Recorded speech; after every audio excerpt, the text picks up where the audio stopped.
You're watching GCTV, Community Access Cable Channel 15 in Greenfield, Massachusetts.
You're watching GCTV, Community Access Cable Channel 15 in Greenfield, Massachusetts.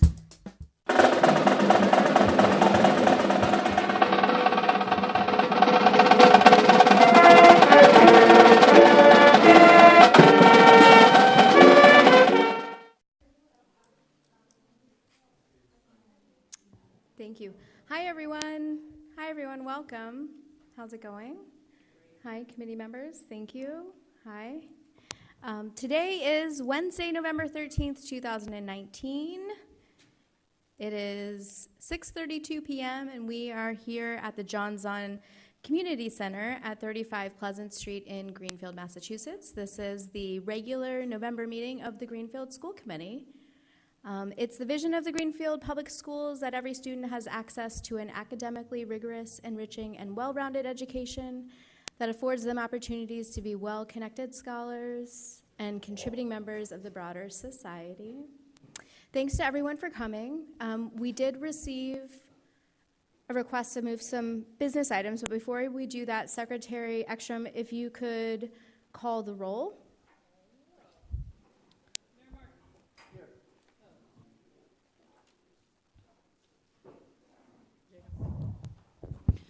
Member Hollins. Here. Member Nunes. Here. Member Karen. Here. Member Ekstrom. Member Ward is not present. And we have member Glenn Johnson on the phone. Glenn, are you here? Member Johnson. Here. Super. Thank you. So we will do our best to pass Glenn around as needed to ensure that he can hear what's going on. Glenn is not with us today because he is out of state. So that's why he's participating remotely.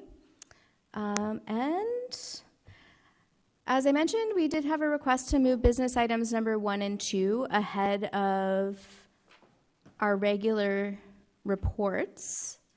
I would like to first start with public comment.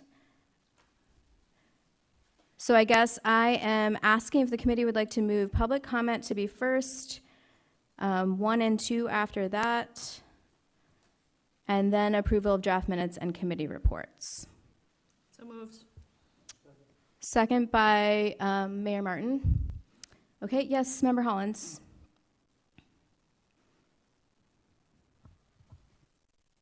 Do you know if Member Ward is coming tonight? I am not sure. It was my understanding that he was attending this evening. Because the number one item is something that's been important to him for a long time. I'd hate to take that up without him here if he's planning to attend. I agree with you and your concern. I would be willing to amend to have the GHS field trip first to give him a couple more minutes if you prefer.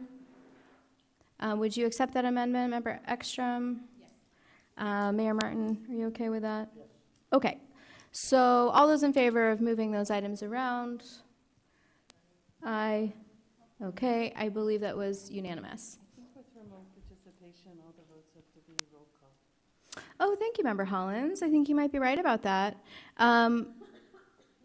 Glenn, are you with us? Member Johnson?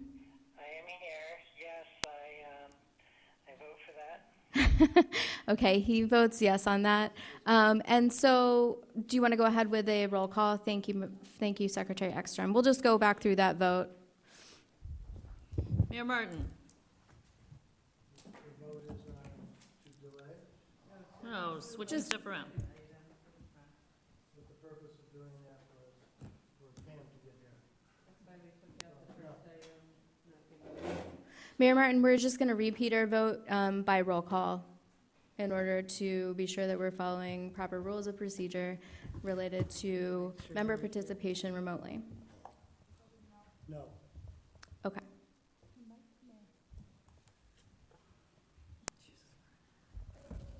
The motion is to the field No.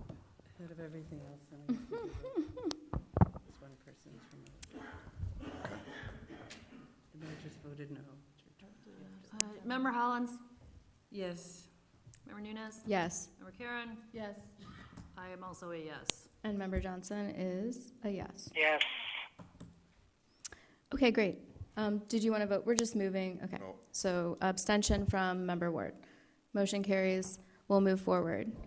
So we'll start with public comment. Are there any members of the public that are here to comment today? Please come on up. When you come to the table, if you could just press the button so the green light is illuminated.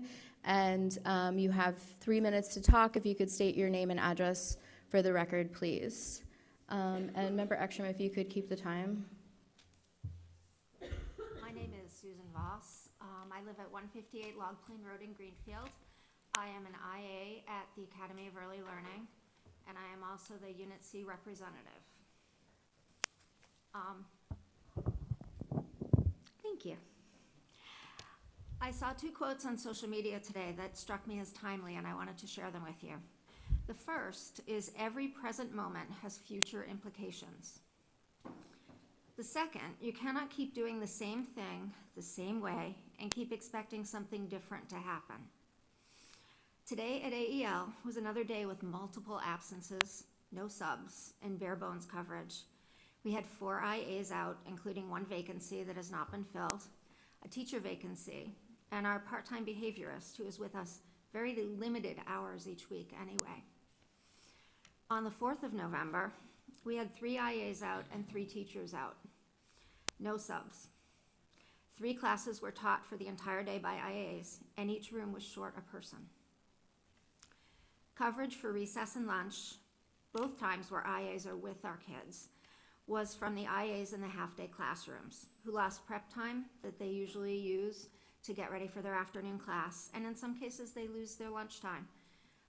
Kids are not always predictable, and some things take longer than they should, or than we think they are. All 6 classrooms at AEL were directly affected by these absences and by the lack of coverage. The present game plan is not working. People working with our kids, good people, are leaving for better paying jobs with better benefits. Vacancies are not being filled. There are no subs.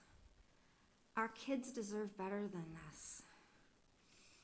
Low pay, lack of trust in administrators, and the absence of respect for the job of IAs will continue this cycle until this contract is ratified by the school committee and the city council. Please ratify this contract. You cannot keep doing the same thing the same way and keep expecting something different to happen. Please help us make these schools what they can and serve our kids. Thank you. Thank you.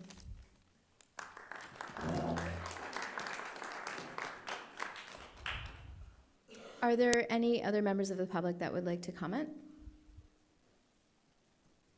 Okay, seeing none, we will move on to our first item, the GPS Athletics Program and Special Recognition. So I'm going to invite our athletic director, Mike Kacheski, to come forward. In this offer to have some special recognition, we wanted to celebrate some of the amazing things happening in the athletics department. So I'm actually going to start by saying there's one coach here tonight out of many that we'd like to acknowledge. And when you think about some of the challenges that school districts across the country face in retaining people, I think what you maybe don't realize is that we have coaches that have been in with our district for 10 years, 20 years, 30 years, 40 years, 50 years. And I'm going to ask our athletic director to say a few words.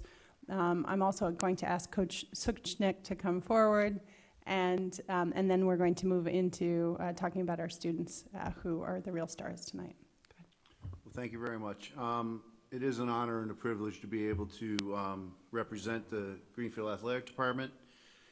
Coach Suchnik has been with the Greenfield Public Schools for 48 years. He didn't think he was going to get up here. But he was my baseball coach in high school, somebody that epitomizes what I wanted to do as a student, as a coach. He is what Greenfield is all about. Everybody says to me, when is Coach Suchnik going to be leaving? He says he loves the game. He's going to stay until we see him driving around in his golf cart, running, just going around in circles, and then that's where he's going to pass, is right on the dime. But he epitomizes what Greenfield Public Schools and athletics is all about, and we're very, very lucky to have him. And I hope to have him as long. I hope to be able to be as in the coaching position as long as he has. And I thank him for everything that he's done for me as a player, as a student, and as an athletic director, as he was once an athletic director also. Thanks, Shush. Thank you.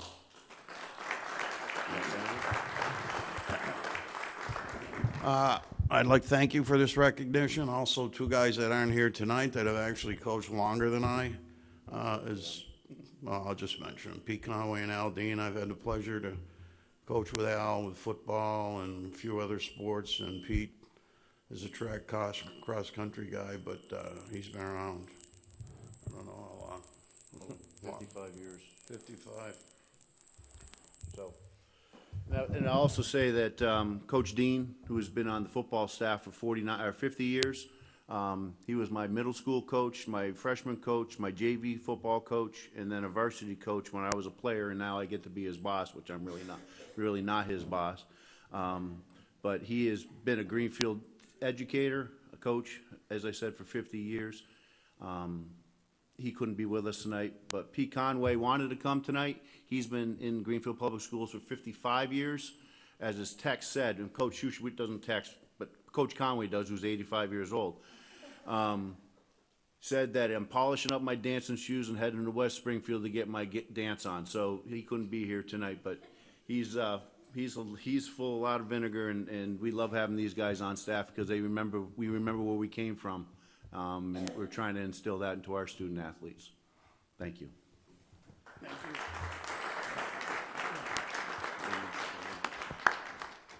I'd now like to ask our student athletes to come forward.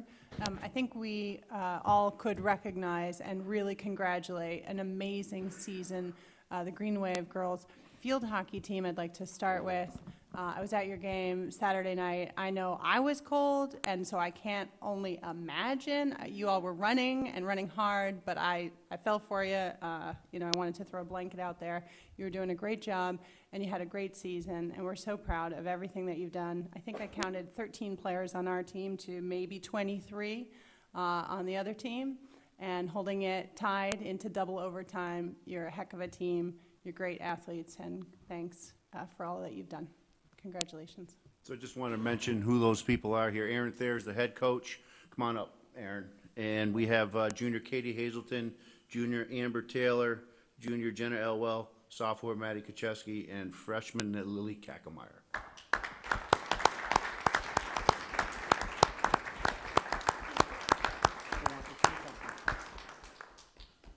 Nobody wants to say anything? How do we do a selfie? I'm learning how to do Twitter. Hold on. Not, you want a job? Hold on. Hold on. Okay. Right here. Hold on. Ready? That was my thumb. Aaron, you want to say anything? Okay, come on up. First time ever a Twitter shot? I'd just like to thank the community. It's pretty awesome looking up in the stands and seeing so many familiar faces cheering us on. I'd like to thank my team. It's pretty awesome when we lose 5 amazing athletes and we're still at the Western Mass Finals. I'd also like to thank my coach for putting all the dedication and time into us. Really appreciated. Thank you.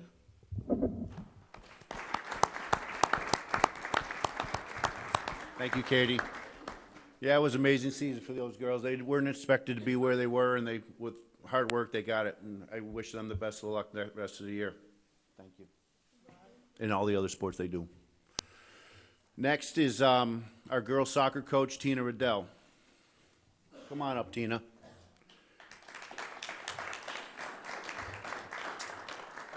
Coach Riddell came with us 2 years ago. So this is her second year.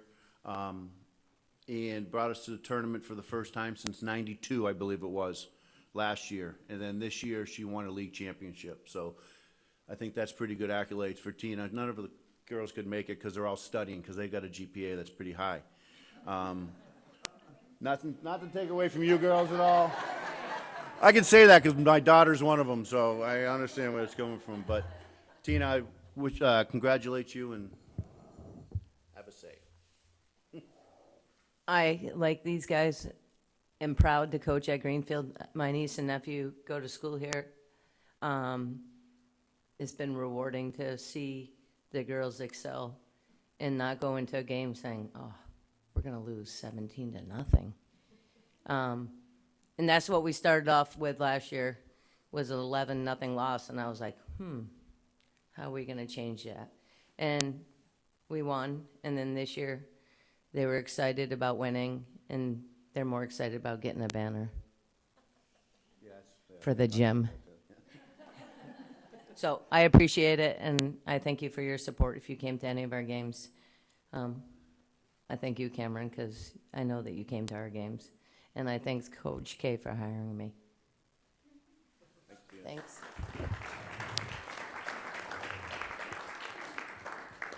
So just quickly, congratulations. I am a soccer player myself, so I'm so pumped about Greenfield soccer and beyond, field hockey, yes. Thank you everyone for coming, and also special thanks to our coaches for all the work that you do. When I heard about having so many coaches that have been with us for so long, I was just floored. And so I am very, it's just really exciting. Mayor Martin specifically requested to have a moment. Yes, I'd just like to say that the entire athletic department in all the sports are doing a great job.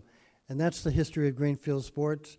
For the field hockey group, you've carried it on from almost, we're going on at least 2.5 decades, maybe, of high, excellent play, caliber of play is super. The finals, quarterfinals, semifinals, state finals, we've been there, and we've produced great athletes out of the field hockey. Soccer is beginning their new tradition, and that's really something to look forward to. This whole new younger group coming up playing different sports now. That's very good. Greenfield is proud of all the banners that hang and the many more banners that will come to hang. Just on Coach Tom Sushnik, I'd like to say that I've known Tom for a very long time. He's been a fixture of sorts, either on the mound, on the field, or in the box, or in the Vets Field House. He's taking care of Vets Field and our young athletes going through a number of different teams over the years, the many years.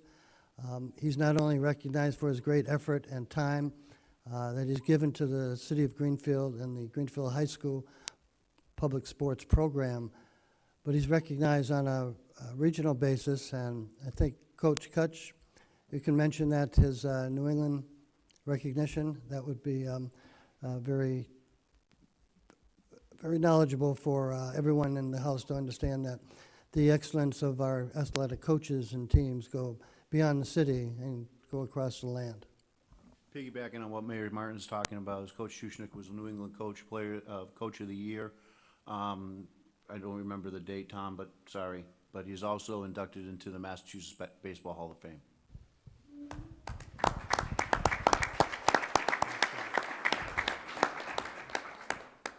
Yes, Member Hollins. I keep hearing, in addition to the wonderful playing while in high school, I keep hearing about Greenfield students who play at the college level and even coach at some top colleges professionally. And I think there's a lot, not only that goes into high school playing, but it's impressive how many people keep playing and then coach professionally afterwards. And it starts here, really, so. Member Ward. There's enough people here to correct me if I'm wrong, but it was Doughton. It was just named Kelly Doughton, early 90s graduate, just named ACC Coach of the Year. Field hockey Coach of the Year. Atlantic Coast Conference, that's no joke. Boston College field hockey coach, yeah. We also have Tara Jelly, Stanford University. Yeah, and she was also early 90s. 89? All right, well, I tried to give her a couple years.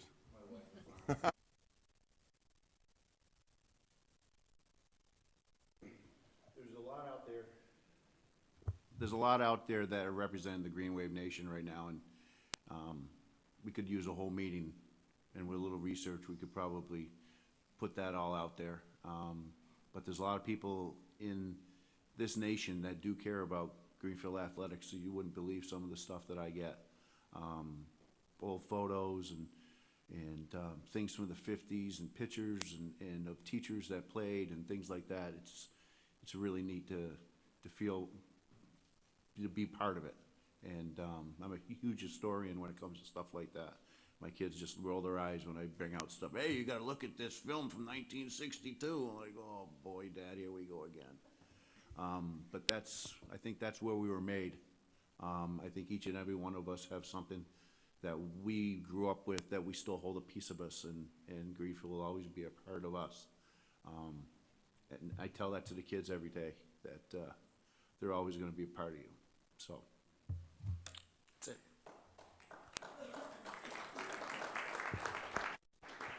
I just want to say one other word. We've commended our student athletes and our coaches that make this possible. The school committee, of course, chooses to fund our athletics budget, and we've maintained no fees for athletics, even while area sports teams in the Franklin County and around us have collapsed teams or not been able to maintain their athletics. So the fact that our athletics has stayed strong and continued to grow, and that students can look forward. This is about years of anticipation, knowing when I get to that you know, when I'm in 8th grade, I'm going to be playing and looking forward. It's really incredible. I also don't want to forget the parents. In the bleachers on Saturday night, there was a lot of cold but fired up parents, and they care so much about you, and they are working their butts off too, and they're getting you to practice, and they're making sure you do your homework after, and they're really a backbone of our athletics. So I just want to thank them too. Thanks. Thank you. Any other comments at this point? We do have in our packet more detailed financial information. This was also requested to come forward and discuss. How would you like to proceed with that? Did you want to, Mike, did you want to? You're good to go. All right. I see Member Holland's hand, if you want to go ahead. Yeah. Could you tell us, just at the start, the number of teams, the number of sports we offer? And I'm a fan of Title IX, but I remember when there was 10% female sports and 90% male sports, so I'm proud that we have equal male and female sports. I don't know, may not be politically correct, but that we have equality supporting athletes. But I think a place to start is what sports do we offer, and at what grade can students participate? Do we have feeder teams at the middle school level? There's a couple questions that I can answer right there. For the most part, our teams are 7 through 12. We have 7th and 8th grade teams. We have 9 through 12 teams, or 8 through 12 teams now, since we have the 8th grade up. All the numbers that we are producing on teams, it depends on how many kids are on those teams. For example, I'll use basketball as a good example. We don't have a lot of girls basketball programs, even kids in our program, even though we are a successful program. So we have to utilize 6th and 7th graders for our middle school program, and we have to utilize the 8th graders into our JV and varsity program. Whereas on the boys' side, we have a plethora of 8 through 12, or 9 through 12th graders to be able to fund our JV and varsity, and we use the 7th and 8th grade as our middle school teams. I feel it's a personal feeling that I'd rather have our middle schoolers be 7th and 8th graders, competitive factors. I don't feel it's very safe for some 6th graders in a boys' sport especially to be able to be playing against 8th graders, which our other teams are playing. So that's one of the reasons why we do it, but it's also a numbers game, so on the girls' side especially. We do that same thing in soccer. We do have 6th graders play soccer, boys and girls, because of numbers. We have low numbers at the boys' soccer at the high school level, 8th to 12th. But we do move them around to be able to try to be competitive.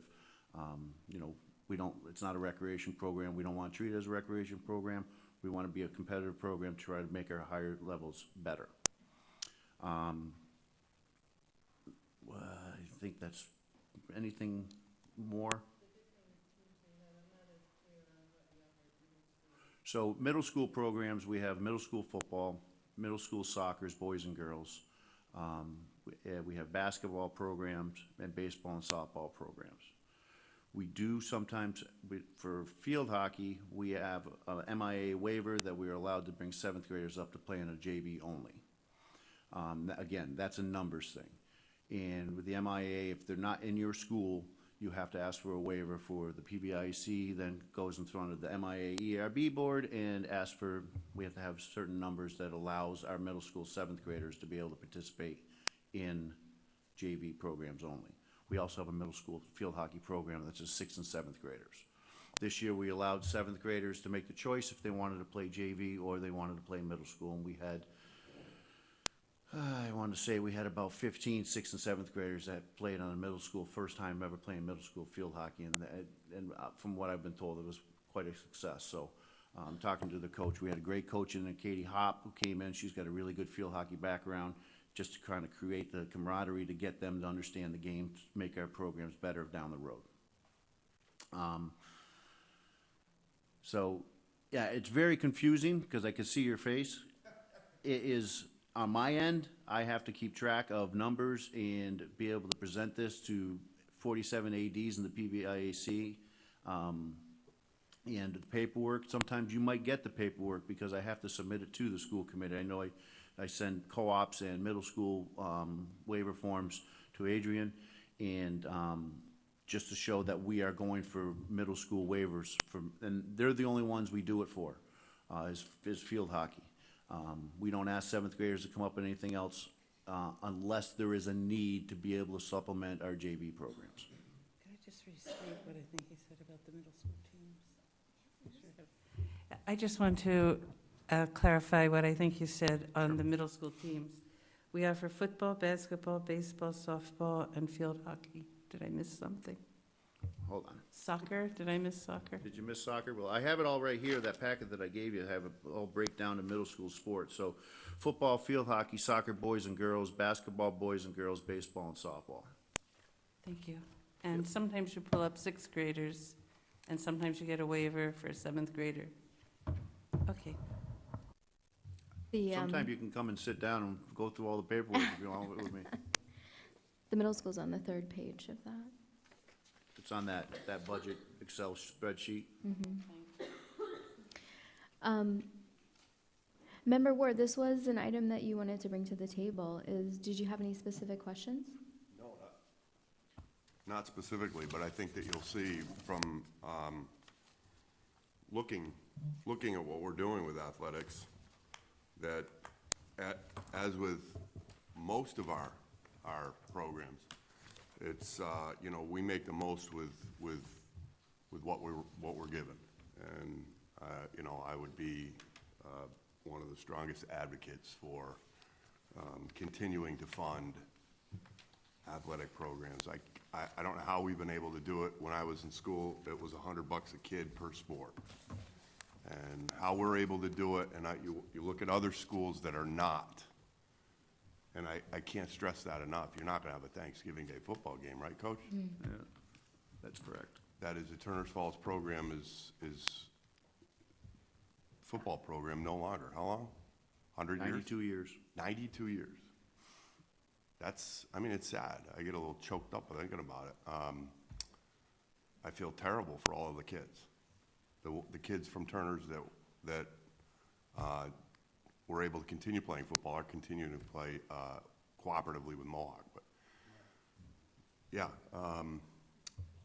there was the Pioneer Field Hockey program, varsity program, went away. How long ago? Was that a year ago? I didn't hear what you said. I'm sorry. Pioneer Field Hockey, varsity field hockey. Yeah, they dropped it last year, played JV only, and they're back to varsity this year. Yeah, I mean, how we're able to do it with the funding that we have, it's creative, and it's been done by coaches fundraising, doing fundraising for their own uniforms. It's been parent organizations kicking in, doing certain things that some sports can't do.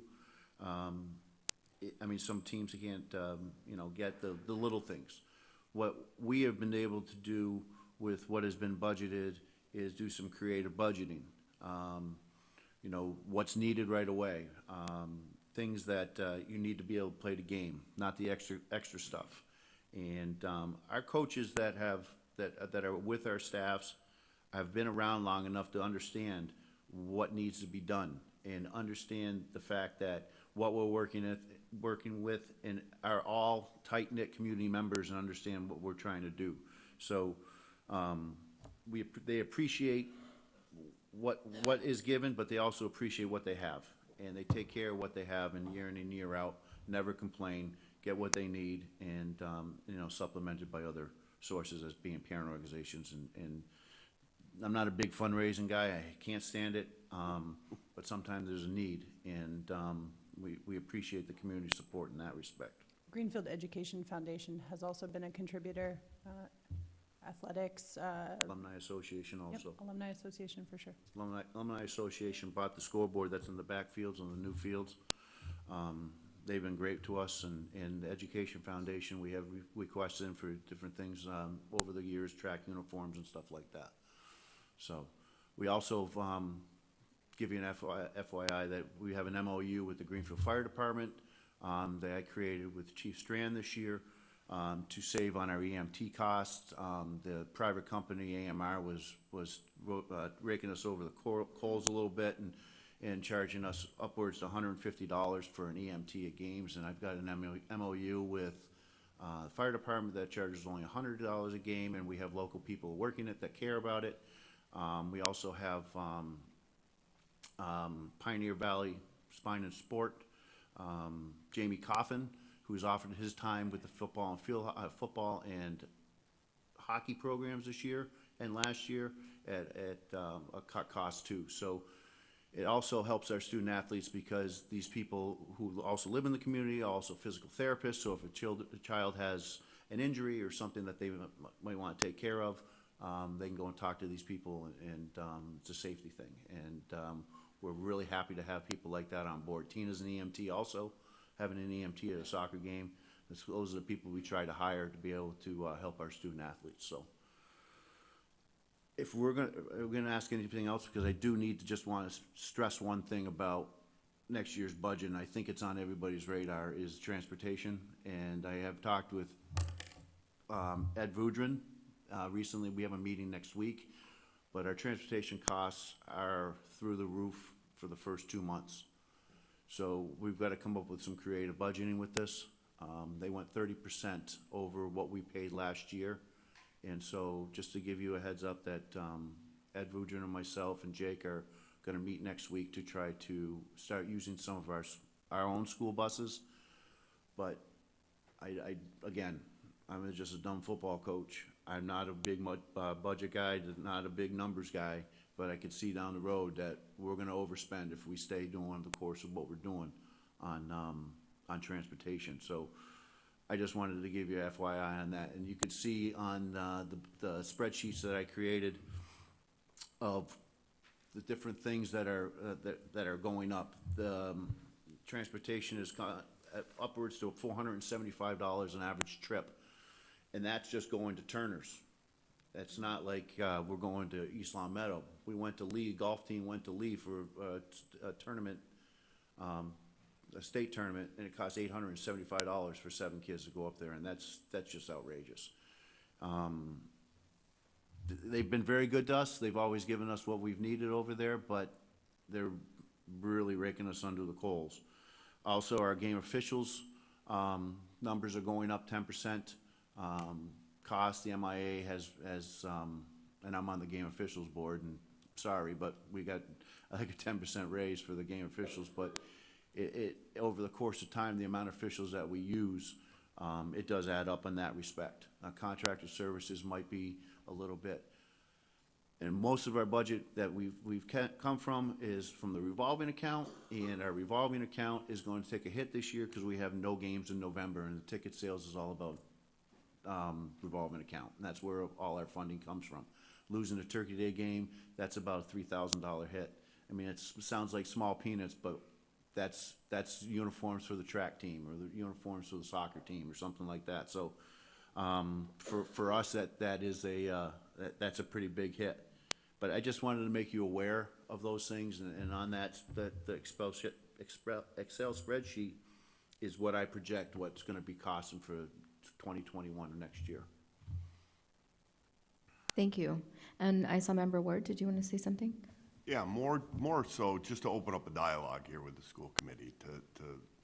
It's nice to know that we have student athletes. It was something that was a big part of my education. As a school committee member, I get a lot of phone calls, a lot of emails, as I'm sure you know.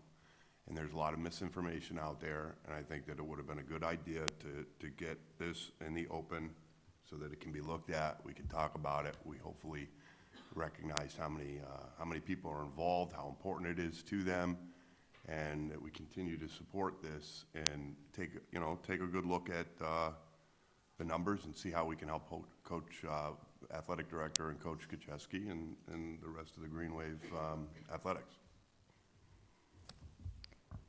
Yes, Member Ekstrom. I just want to make sure that we're closing the loop on this, and I follow up. I think, Cam, you probably already answered, but part of the reason that this came up is that you had heard that we weren't funding hockey, and you were concerned about some of the coaches' salaries.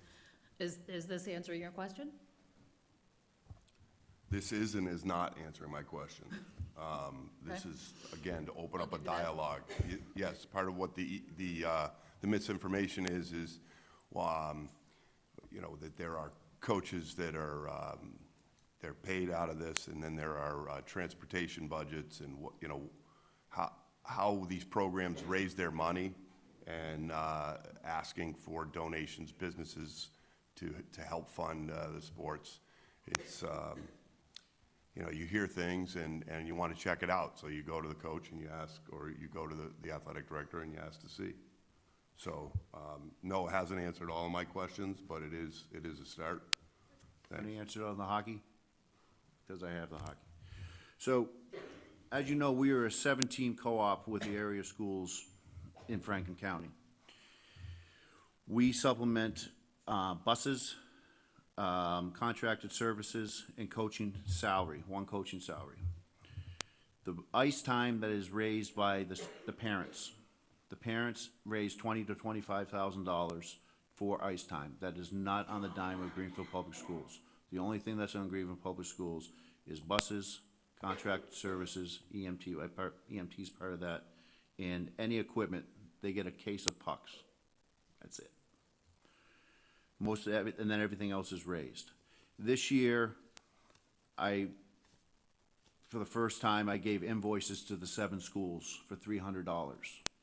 They're all receptive to it. I've talked to Steve about it. The money's coming in from the 7 schools at $300 to supplement another coach. So those other schools are gonna pay for a second coach, because we've got upwards to 30 kids, 35 kids, and it's not safe. We've always run that program with one paid coach, the head coach, and then 3 or 4 assistants that are volunteers. What they do, they don't get paid by anybody that's from Greenfield Public Schools. They might get a gift certificate from a parents' organization or something like that, because legally they cannot get money. The coach can legally give them some of their money, but the parent organization cannot give them cash. I know that they have been given gift cards. I was a volunteer coach in Florida, and I got a $150 gift card to Publix. Best present I ever got. And some of these, and again, we as coaches are not doing it for the money. If you look at the coaches' salaries that we have, I made 17 cents an hour this year of all the work and dedication that our coaches put into it. So we're not doing it for anything but the love of the game, the love of the student athletes, and that's honest truth coming from my heart. So any other hockey questions I can answer. I mean, it's very confusing with the 17 co-op. I understand that. It's Franklin County. It's molded after the Franklin County Hockey Association. We finally all got together. Why are we struggling with numbers? Well, because all these teams that are playing since they're 5, 6 years old, they're playing through up to the high school years when it comes to 9th grade, and then they split. So those programs pretty much died. Greenfield started going down. Turner's Falls started going down. We got together. We got Smith Academy kids, Mahar and Athol, the first co-op, and it started flourishing. We started having some varsity programs that were pretty successful. So, make a long story short, we're at a spot right now with hockey that is thriving. We have all the kids, the younger kids, that the FCHA is thriving because they see what we've done at the high school level, and our high school kids are starting to get excited about it, and they've played together for the last 10 years, so why not do this? Turning the page a little bit, it might be happening in the fall next year also. So that's something that we're starting to talk about already. But I hope I answered any hockey. Feel free to ask me anything you want, because even if I don't know, I'll make something up and tell you. No, I'm kidding. Member Ekstrom.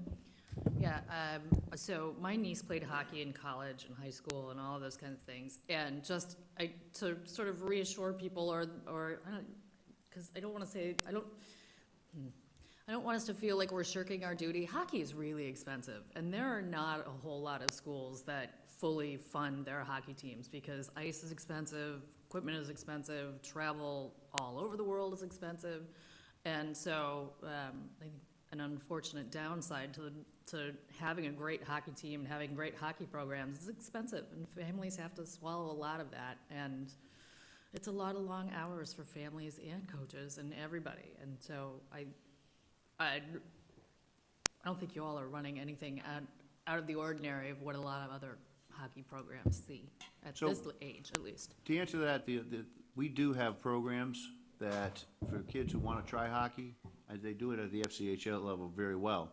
But even at the high school last year, we had a kid that had nothing, wanted to play hockey. We found him equipment. Just all he did was skate around a couple times, and they brought him in on the team. You know, so we have players that have no idea how to play the game, but they want to try it. So and Coach Bouchard is phenomenal with that. He just brings kids in. He'll have 60 people on the ice. He doesn't care, just as long as they're out having a good time.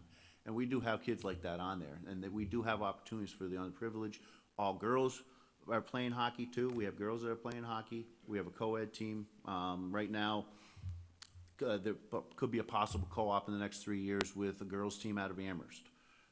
So we're trying to get everybody involved and trying to promote the sports, because we all know regionalization is right around the corner. I don't want to talk about that right now because I know that's a big thing on everybody's plate, but it's happening in athletics everywhere. And it's not only happening with us, it's happening in Florida, it's happening in Georgia. People that I have talked to, coaches that I've worked with in Florida, their programs have gone from 130 people to 70.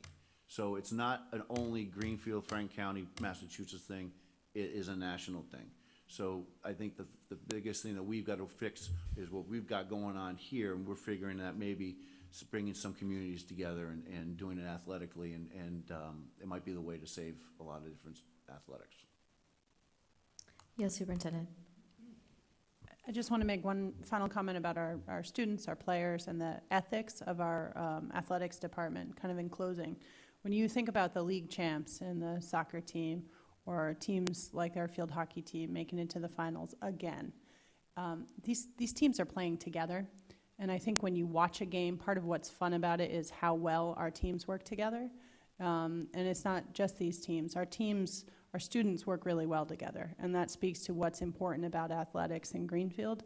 And I think it's everybody should feel really good about, obviously that's the coaches and the families and the kids, but it's also because the program cares about kids not just winning a goal, scoring another touchdown, but actually being good people and doing that on the field and off the field. And that is just so clear, and it makes me very proud. So thank you.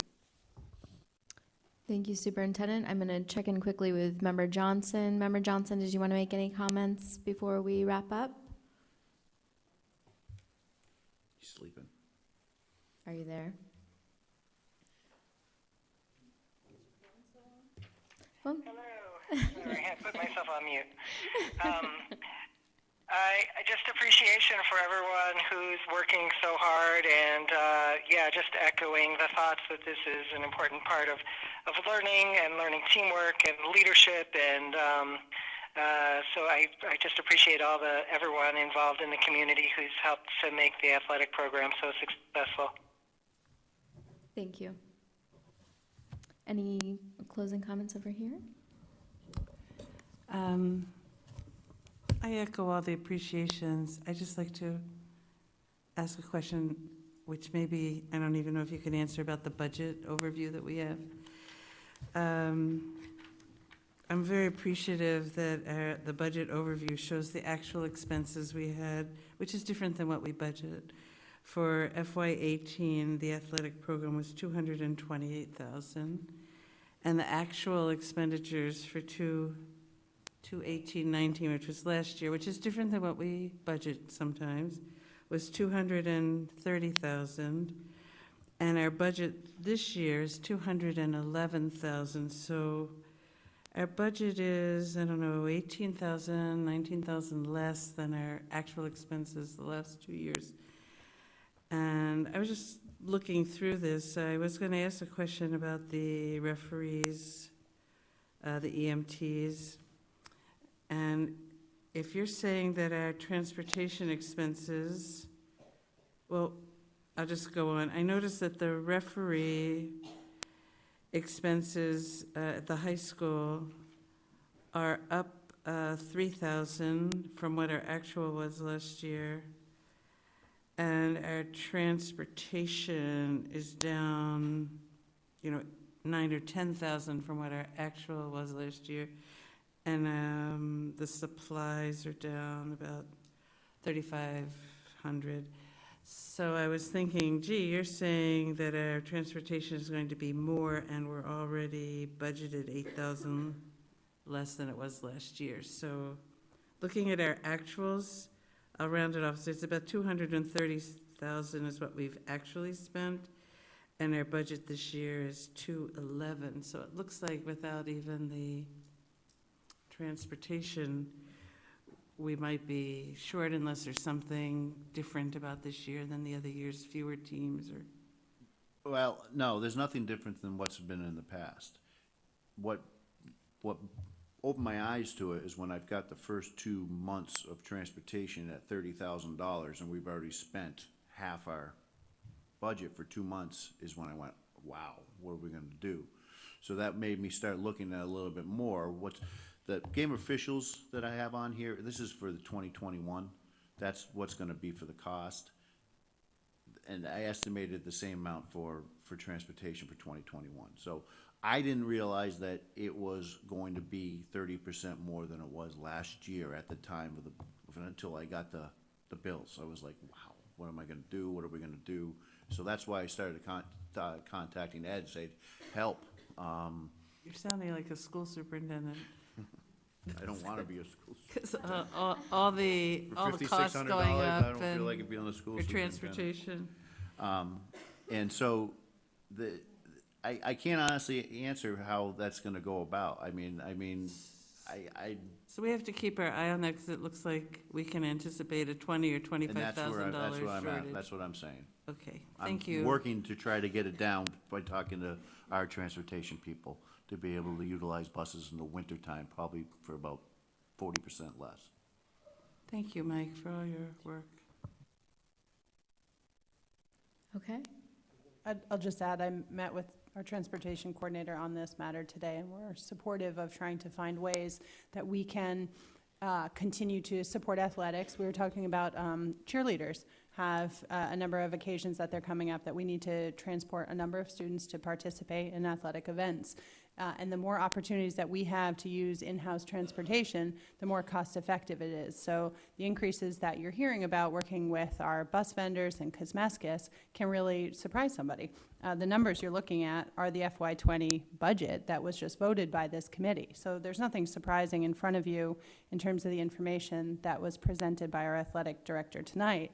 But I do support the efforts that we're taking to try to make those dollars go to kids actually playing. You will be hearing again soon from Ed Vudrin talking about how do we expand exactly these types of opportunities for students and making investments in our fleet every time we've done that. And he's come before this committee and said, if I have this many vehicles, I can do this much. Every time we've done that, we've been able to move more kids around to activities and events that are meaningful to them and really end up saving money doing it. So you'll be hearing from him again soon to try to make more of these possible. Okay, quick. I'm sorry, I just have one last question. It has to do with transportation. When you are moving a team, what's the range in the size of the team members that are going? It could, which team? I mean, Well, I'm just saying from the golf smallest team, team like is golf is Golf seven. is seven. and- Football's 30. Well, it was 30 at one time. Baseball's 30. I would say 30 is a good team sport. Individual sport's going to be 10 to 12. Basketball's going to be a little less. But again, buses that we need sometimes leave before 4:30, especially in the fall and the spring, not necessarily in the wintertime. And with transportation that's going through Greenfield Public Schools, their buses aren't available till after 4:30 because of the limited amount of buses that they have to transfer our school students first, which is understandable. But we have a plethora of events in the wintertime that will be leaving after 4:30. Our basketball programs travel local, more so than our hockey team, which is traveling to Springfield and Westfield sometimes.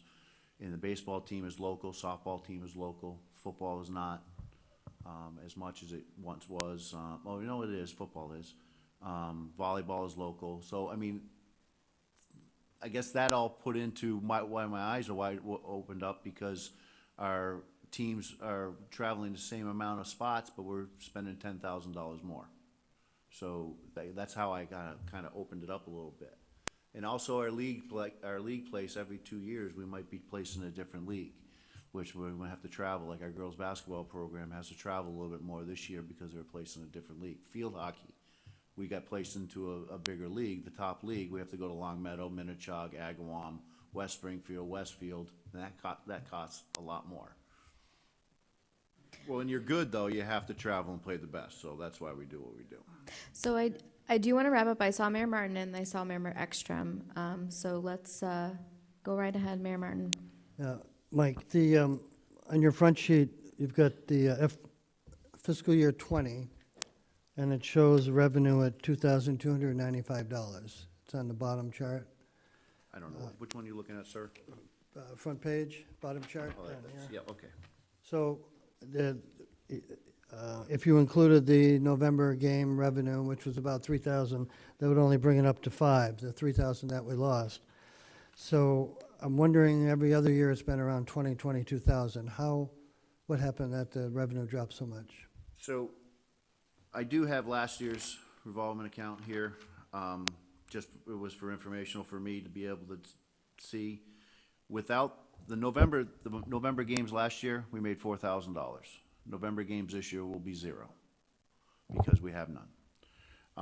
In the first 2 months of September, October, we brought in $5,400 this year. So we're ahead of what we were last year, but we're behind because we have no November ticket take. Right, so I'm showing $2,295, not $5,400. So is that the revenue to date, or that's? Oh, I'm sorry, I didn't look at that. I don't know what that means. This is all Steve's stuff. This is big guy stuff, not my stuff. Yeah, Steve. Thanks, buddy. That's as of last month, that statement. So some of the revenues are lagging in, but that 2,000 represents FY20 as of last month. That's September's 20. That's just September. 22.95, and I have deposited since October, and that's 31.35 is October's. So you got revenue expected. Yes. Going through June 30th. So you also have expenses going through June 30th. And you have encumbrances of 1,066. So shouldn't the encumbrances be a lot more if we're going to continue to use transportation during the next 7 months? Oh, that's just the revolving account. Transportation would come out of the above where it says athletic transportation and encumbered for $60,000. Okay, so your transportation is in the chart above it. Exactly. Okay. Yeah. Thank you. Sure. And Member Ekstrom. Thanks, Steve. I can't help but look at this and think about when we were going through budgets and constantly being told by the mayor, as was given his large view of the city, constantly telling us to cut our budgets. So now I'm looking at this, and as I sat in those meetings, I thought, you know what? Everything costs what it costs. If something costs $10, you don't get to negotiate it down to $5. And so, Coach, that you would have 60,000 here, or Steve, whichever one of you, I would absolutely expect that because you were constantly told that you had to cut something. The reality is, it's going to cost more than that. And that's not about you, that's not about anything, that's about us looking to the long term and being short-sighted and wanting to get to a number that wasn't accurate. Point of privilege. 60,000 Member Ekstrom. Member Ekstrom has the floor. transportation, and even I can tell you that's not going to be enough, and I haven't spent all kinds of time, but I know how much it costs for transportation, and I know how much it costs for a number of other things. I wouldn't look at this and think that would be enough. Again, not to underscore any of the work that's being done. And yet we look at it and say, oh no, that's too much. Or maybe it was $68,000 and went, oh no, that's too much, you have to cut it. Well, we can cut all kinds of stuff, but it's still going to cost what it costs. And so that's what frustrates me about a lot of budget-related issues, and this is, of course, one of them. Point of privilege. Member Ekstrom mentioned my name. I'd like to respond. Member Ekstrom, I think when the budget subcommittee met, you were there occasionally. The issue was always trying to find an efficient budget. I don't recall ever saying that we've got to cut. I've recalled examining every line item as we went through the conversation. When we've had a full board discussing it in public, it's been very superficial and there's been hardly any detailed discussion on the budget. So I would say that the school committee approved a little over $20 million budget, and the city council didn't approve that. I presented an $18,700,000 budget, and the city council took $700,000 from the city to add for the school budget. So even among all of the dozens of people that review the budget, this is the budget we have, $19,301,080. That's the school budget. Tonight we're going to discuss the recommendation to add $400,000, which we've already done from a couple of accounts from our last meeting. We're going to wrap up this topic now. Yeah, I'd like to wrap it up. We're definitely going off saying topic. that pointing into the mayor's cutting philosophy is a bunch of All right. BS. All right, Bill. Thank you, everyone. I do want to bring us back home to the point of pride here. This is amazing. I am so proud of Greenfield Public Schools. I am really proud that we prioritize student activities, not only student athletics, but beyond that, and student and engagement in the arts and electives. This is very important. This is something that I am just proud of. To our winning teams, congratulations. To those that may not have had quite successful games this season, it's okay. Thank you again for bringing all of this detail. I appreciated having this conversation, and I'm sure we may see you again soon, come budget season, which is just around the corner. Feel free at any time to contact me directly if you have any questions.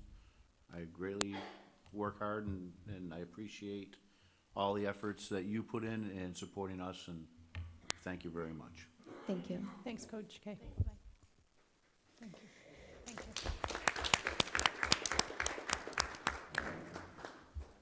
So we'll move on to our second item, field trip. All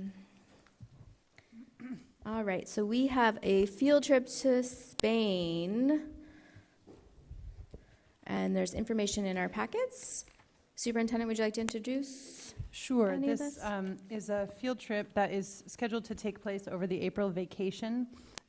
You're going to hear tonight about some of the planned, the itinerary you have in your packet, some of the highlights of where they're going throughout their trip in Spain. And you can see that all of the different criteria on the school committee policy for planning this type of trip have been reviewed and met.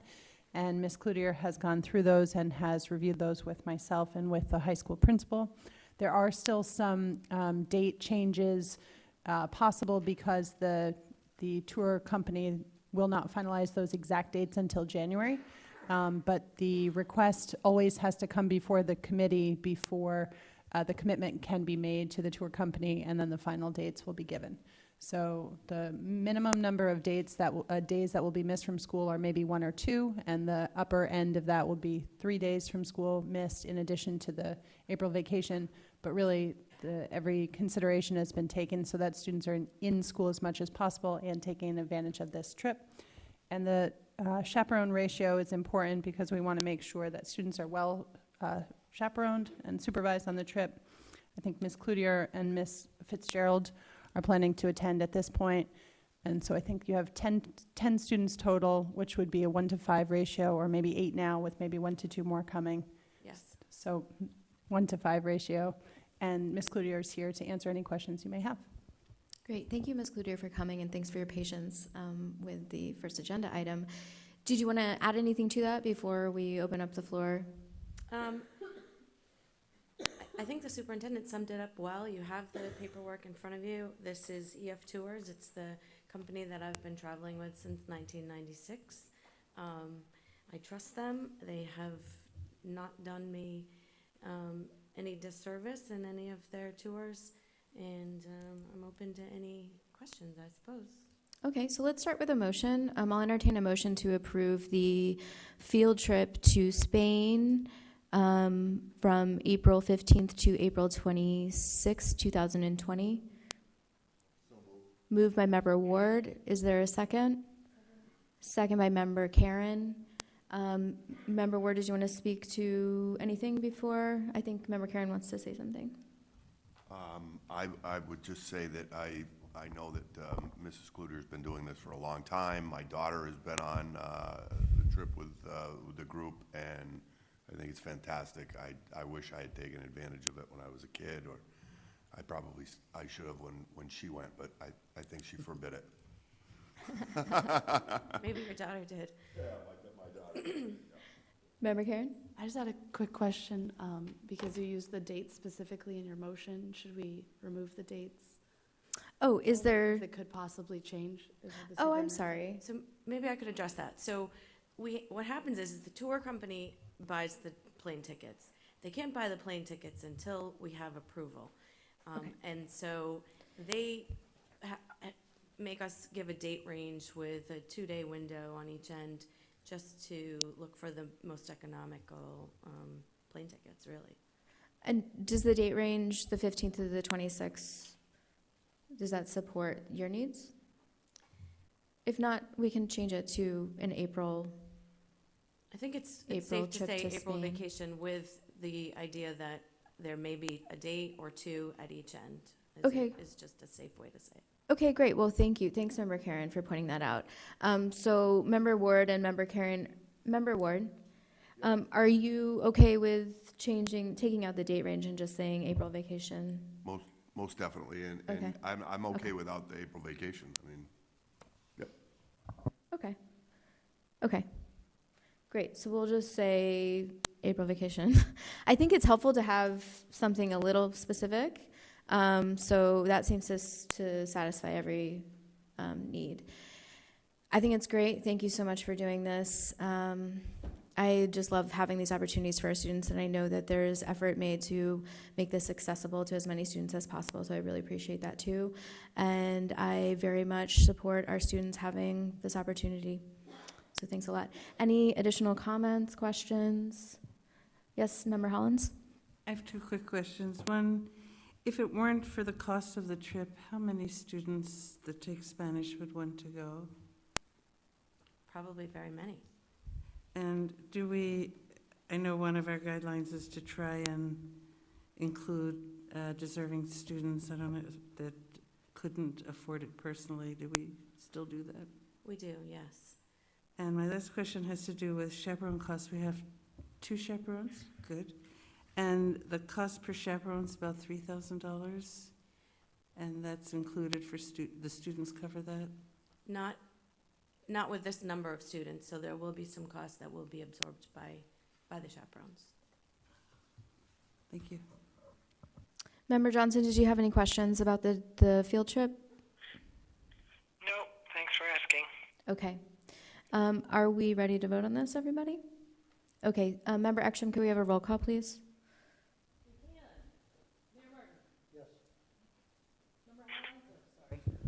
Member Hollins? Yes. Member Ward? Yes. Member Nunes? Yes. Member Karen? Yes. Member Johnson? Yes. And Member Ekstrom, we are unanimous. Thank you. Thank you for your time. Thank you. Have a good night. You too.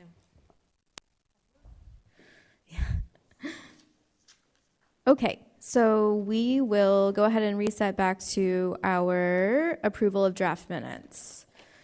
So in our packet tonight, we have, I think, just one set of minutes, right? Perfect. We have draft minutes from Monday, October 21st, 2019. This was a rescheduled meeting from October 9th. Is there a motion to approve the minutes? Moved by Member Hollins. Second. Second by Member Ekstrom. Is there any comment? Member Hollins? On page 2, at the top, item 5, Green River School not used, no heating. Council must approve cost for new heating system. It says 60,000. I think I said 600,000. I was estimating it. And the second tiny one is on page 3. Holland's moved an additional 400,000. Next sentence, be balances in the school district revolving funds with an S. Thank you. On what page is that? Sorry. The funds is plural, not one fund. Page 3. Page 3, there was a motion that the source of the 400,000 be balances in the school district revolving funds, plural. Thank you. Okay. Yes, Mary Martin. On page 3 of 4, the reference on the motion on the FY20 budget states $19,301,080. Then there is a clarification that states 19 million is local funds. I think that would be the $19,301,080 is the actual local funds. Yeah, so you like to put the full value rather than 19 million. Yes. Yep. Okay. Any other comments about the minutes? Everyone okay with these changes? Glenn, are you okay with these changes? Yes. Okay, and let's have a roll call to accept the minutes into the record. No problem. Member Warren? Yes. Member Holland? Yes. Yes. Member Johnson? Yes. Myself, Member Karen just stepped out to deal with her illness, so we still have a approval. Okay. Great. Thank you. Motion passes. Okay, committee reports, chairperson report. So I added into the packet kind of a last minute addition, something for a little pleasure reading for you all about bullying. I'm not going to spend a lot of time on this. I think it's important for the committee now and the committee moving forward to be thinking about how we engage with one another, and so I've added this in here for us to consider.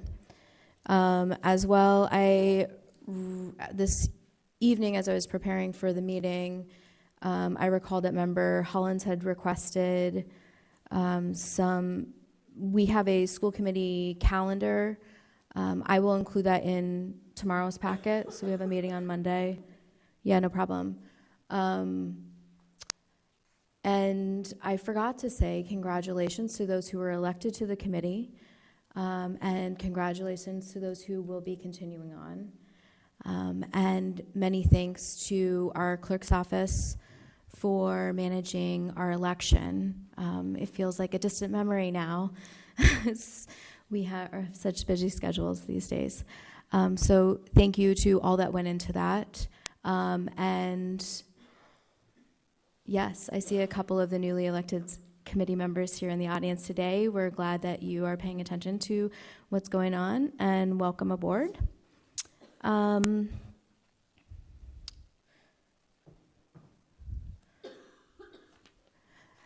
One other item that I want us to consider, and I'll add this to tomorrow's packet for Monday consideration, is whether or not we want to hold 2 meetings in December.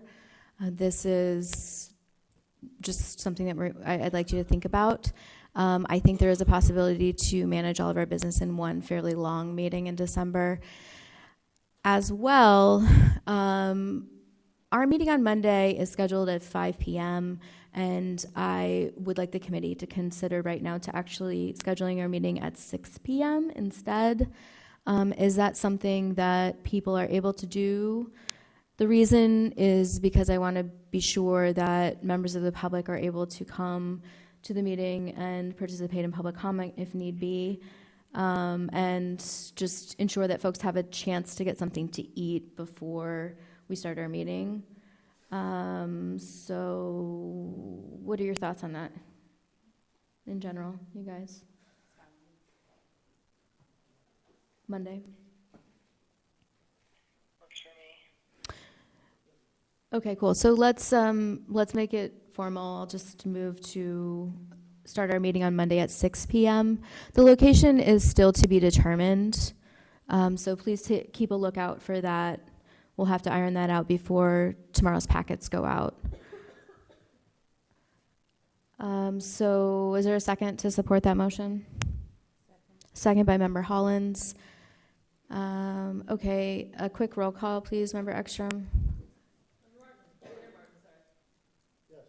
Okay. Yes. Yes. Yes.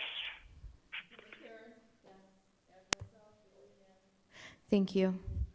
That is all I have for now. Keep a lookout for tomorrow. I'll yield to the superintendent.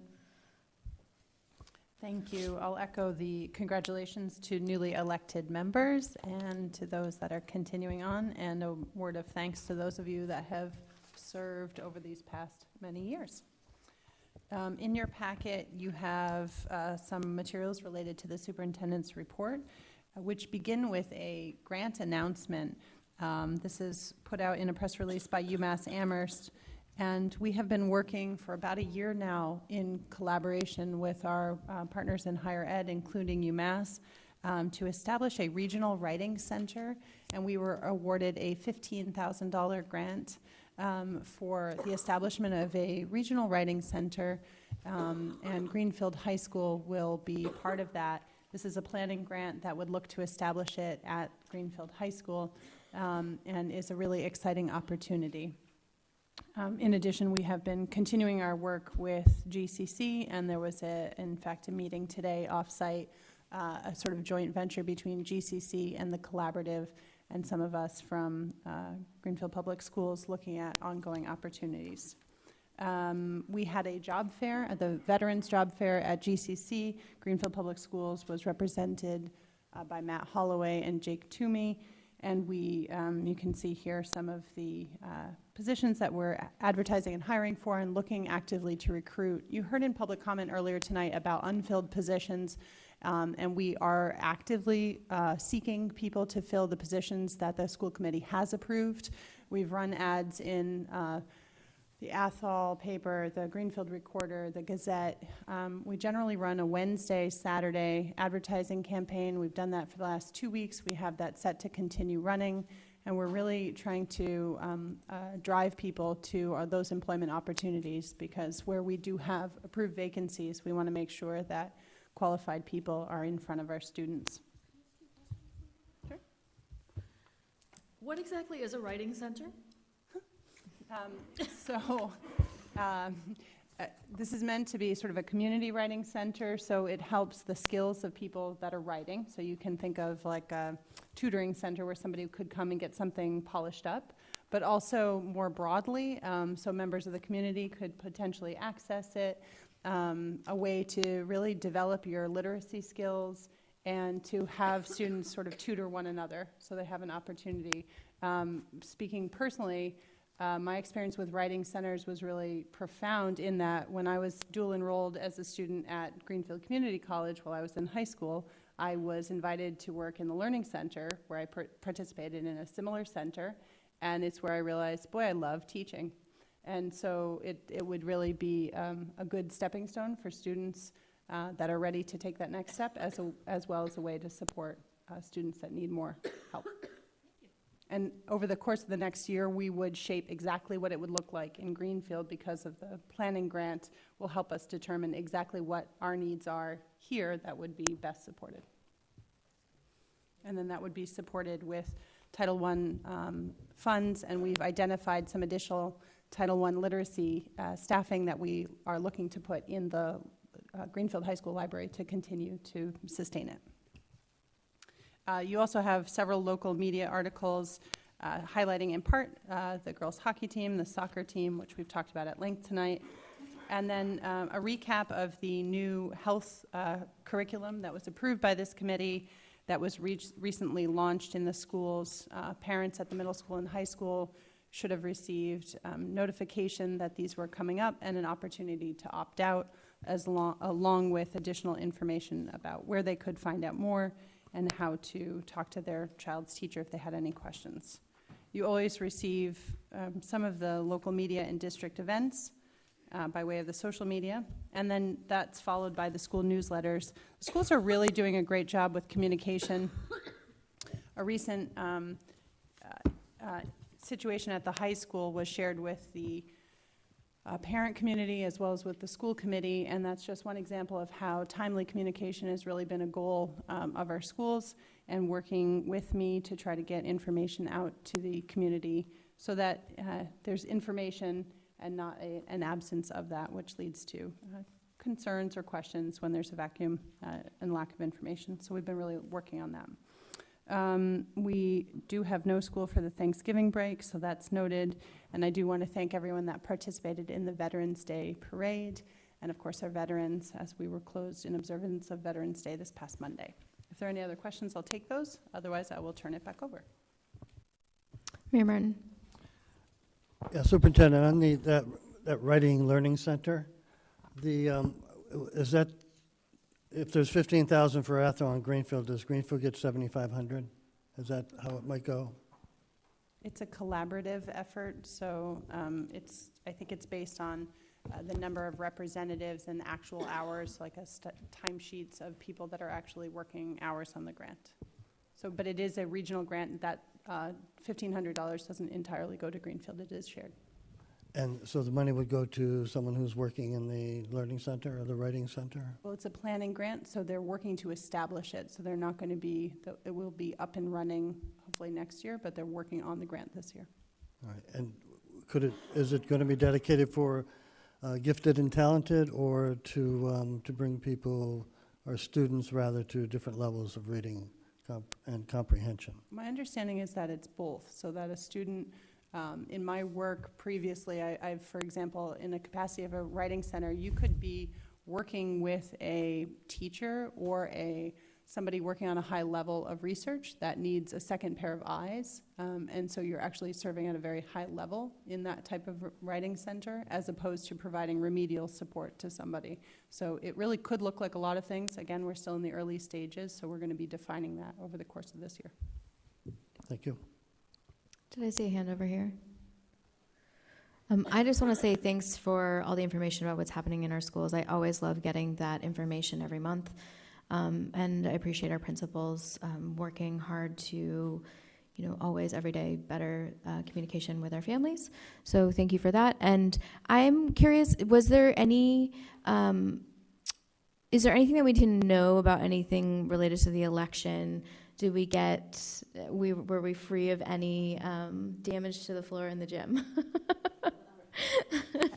I can't say we're free of damage, but I have not received any significant damage reports. We did we had a lot of help, and I think everybody did a good job, and the weather was pretty good.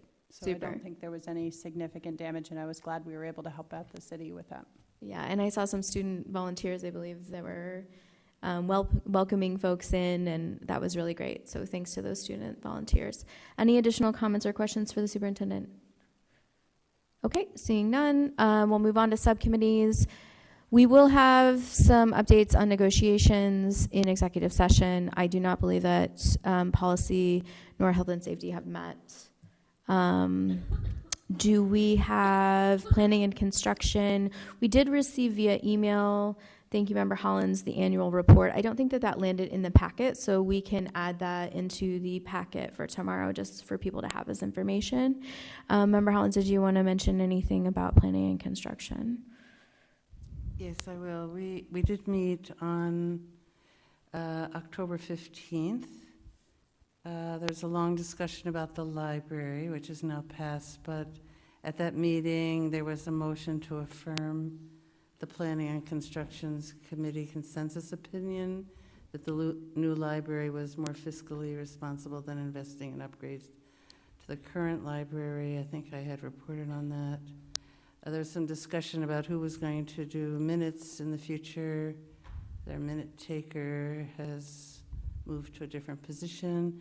There's a long discussion by Carol Collins, who's the Energy and Sustainability Director at the city, about energy projects. And in her report, she talked about the heating at Greenfield. What I have in my notes is that the current estimate for mini splits in Greenfield School, Green River School, was the last bid $765,000, and in addition, that's an old bid, that there may have to be a new bid, but in addition, the building only has a 200 amp electric service, so there, in addition to the cost of the mini splits, would need an electrical upgrade. And the thought about that is that in addition, there has to be about a 20% contingency. And there was a motion from which I abstained to urge the school committee to develop a plan for Green River School, because the information that came to the committee was it was unlikely that the city would invest that level of money in a building that isn't being used without a plan to use it. And there was a timeline, which I'm not clear about, but they had to have, there's a timeline for when the city council can vote on these things, but after some discussion, if there is a plan that goes forward, there seems to be some way you might be able to work around that. There was discussion about capital budget process this year, the timeline, and a thought from Carol Collins that would be really helpful in the future for all city buildings, that there would be engineering studies that were done before the day that you need to add an addition or a roof or something, so you could just pull it out. We talked about how long a study would be current, but that might be a useful expense for the city, and then we adjourned. Thanks, Member Holland. I have a couple of clarifying questions. The first is, did I hear you say that you put forward a motion related to the Green River School building, but then you abstained? I didn't put forward the motion. I abstained from it because it was a motion to direct the school committee to come up with a plan. So, and then I also want to clarify some of the numbers that were listed. I recently was reviewing information from Ms. Liz Gilman from the mayor's office related to estimates and the financial order put forward by the mayor. Could you please repeat the numbers that you have that you were discussed at planning and construction? These are not the minutes of the meeting. These are my notes, so let me go find them again. Just closed it out. And what number do you want? I believe that I heard you say, quote, some numbers related to Yes. heating units at the Green River School building, and those don't align with the information that I received, and I wanted to clarify what you stated. Again, these are from my notes, which there was a long discussion about, about what needs to happen for us to get a heating system in the building. And my notes say that there need to be 9 favorable votes from the city council. The capital has to be in place by November. There might be a way to move it forward. The current estimate, again, this is just my notes. The current estimate was $765,000 for mini splits, but there would also need to be an upgrade to the electrical service. And then there's another comment that they're working on putting solar on the high school roof, I think, which also needed an upgrade, and the cost for that was about working solar, putting on the Green River roof. And then there was another estimate for about $460,000 with a 20% contingency. The bids were not current, though, so they would likely have to be rebid. Okay, so I want to actually caution us against, having these discussions on information that might not actually be accurate, and I would, open the floor to the mayor to clarify if he wants to right now, but if not, we can hold this. I also just want to point out that there was a plan for the Green River School building. This committee voted on it. And then this committee also made amendments to the budget, and that included pausing on the Green River School building plan.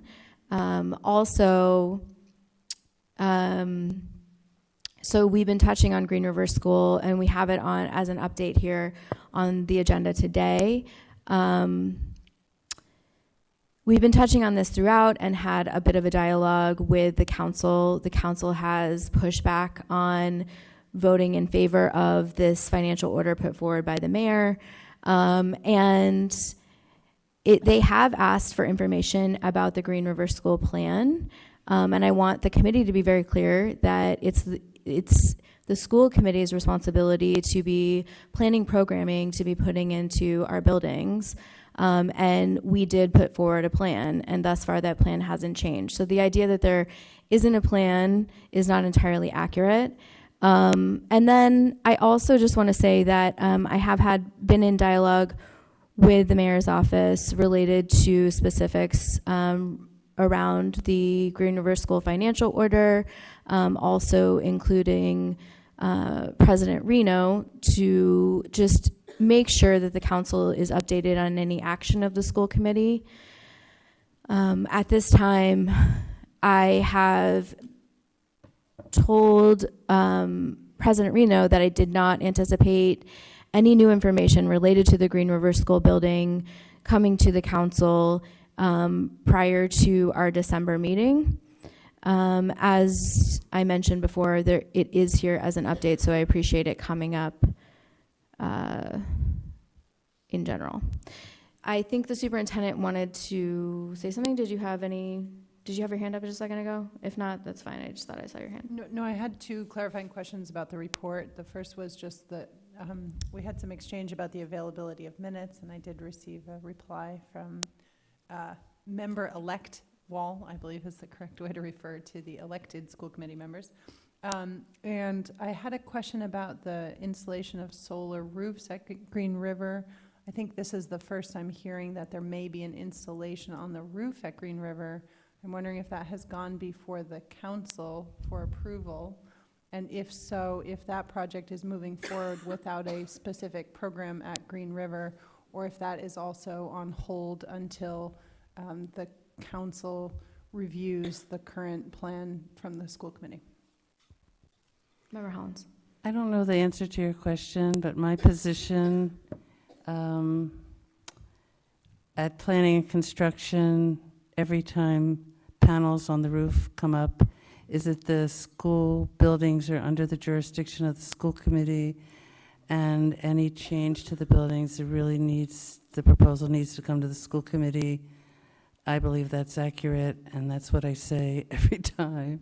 I mean, they're public buildings, and the city's managing has some joint role, but I believe the statute, when we updated our policy, that ultimately the school committee oversees buildings and grounds, and things shouldn't happen to the buildings unless the school committee's advised. And because that's my position, that's why Carol Collins met with you and went over those plans.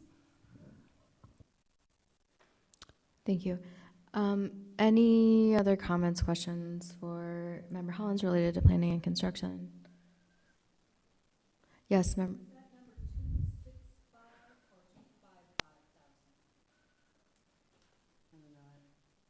As I said, I'm just reading from my own notes. These aren't official minutes, and now I've closed it out again.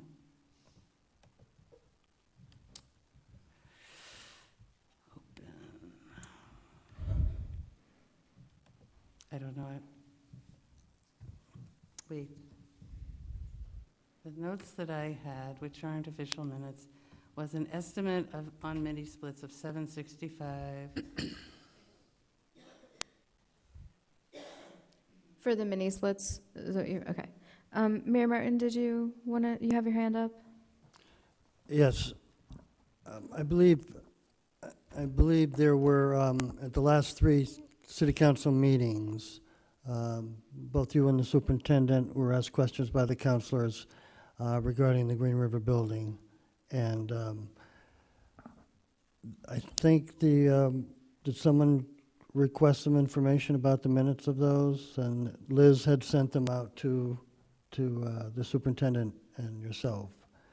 Yes, I actually, I sent out an email letting President Reno know that I did not anticipate any new information coming to the council for the November meeting, because that had previously been expressed to the council that there may be new information to the council at the November meeting, and so I just wanted to let her know. And then I also did want to collect all of the relevant information to ensure that we had up-to-date information, and Liz provided several documents related to the financial orders. Okay, I'll try to clarify some of the other questions that were asked. I think the superintendent asked about the solar on the roof. I'm not certain, but Greenfield is entering into a contract for solar roofs, solar panels on municipal buildings. I'm not sure Green River's included, but there are a couple school buildings that are included, and Carol Collins has in the past relayed that to us. I'd have to check the minutes, but there's been authorization to do so. The roofs have been inspected and the solar panels designed.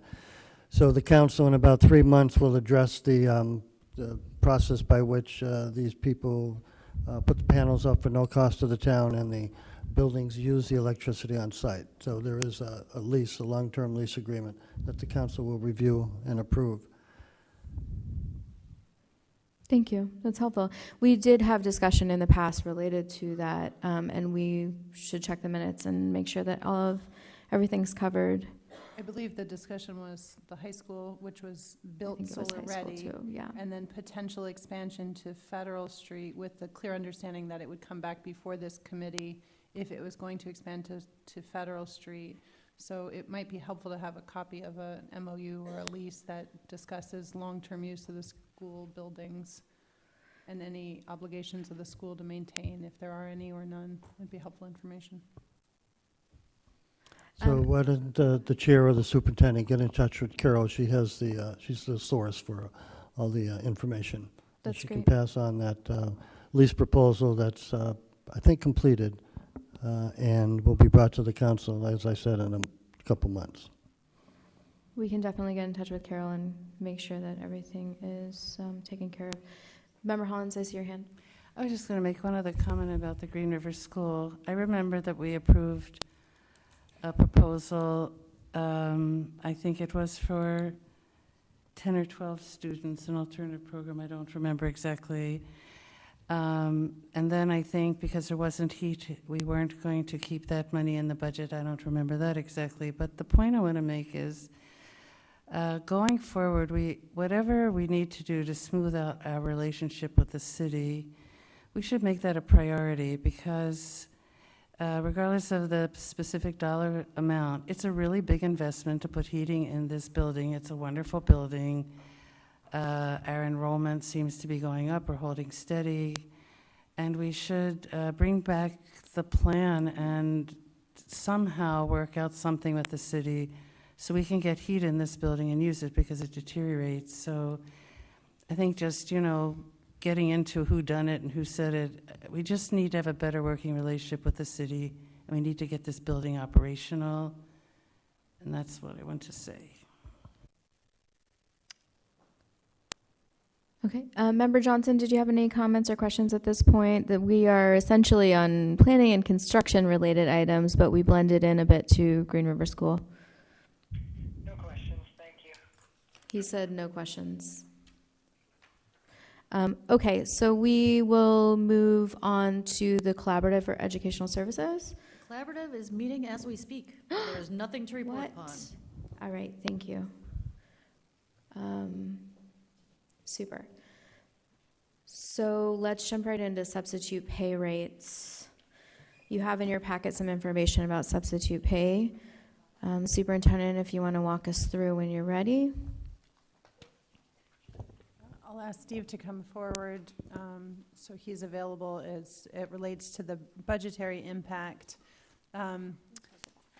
You've heard discussion about this in a number of meetings, including our last meeting, where I told you that this would be coming before you and I would be seeking your approval as of last month for a wage adjustment for substitute teachers and substitute paras.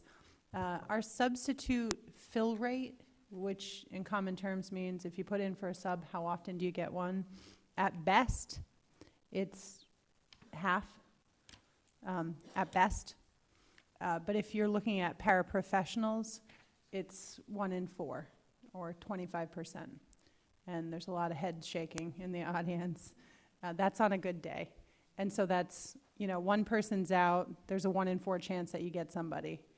You get a couple of people out in the building, and anybody knows that's, it really adds up quickly to safety concerns for our youngest people, and to say nothing of quality of instruction on those days when you have multiple absences. And there are good reasons for multiple absences. Some are the common illnesses or serious illnesses, and others are professional development and things that we want educators to take advantage of.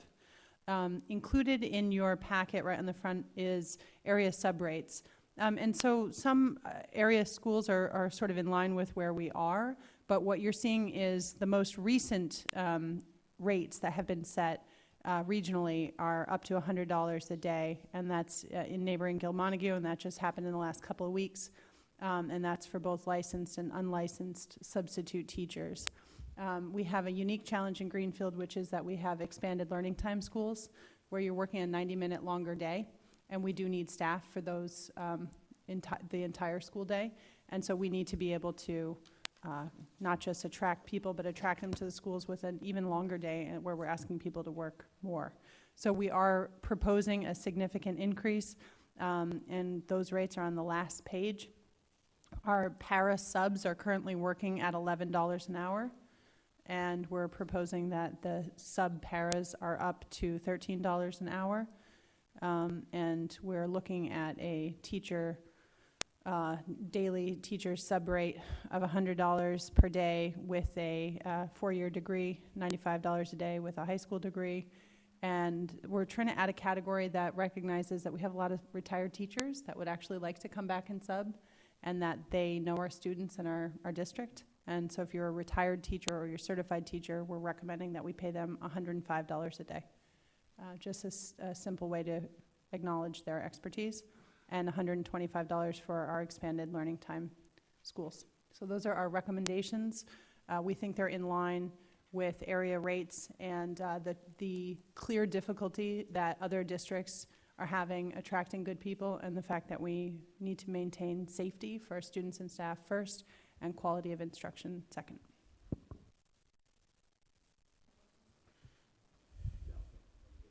Okay. I saw Mayor Martin, and then I saw Member Karen.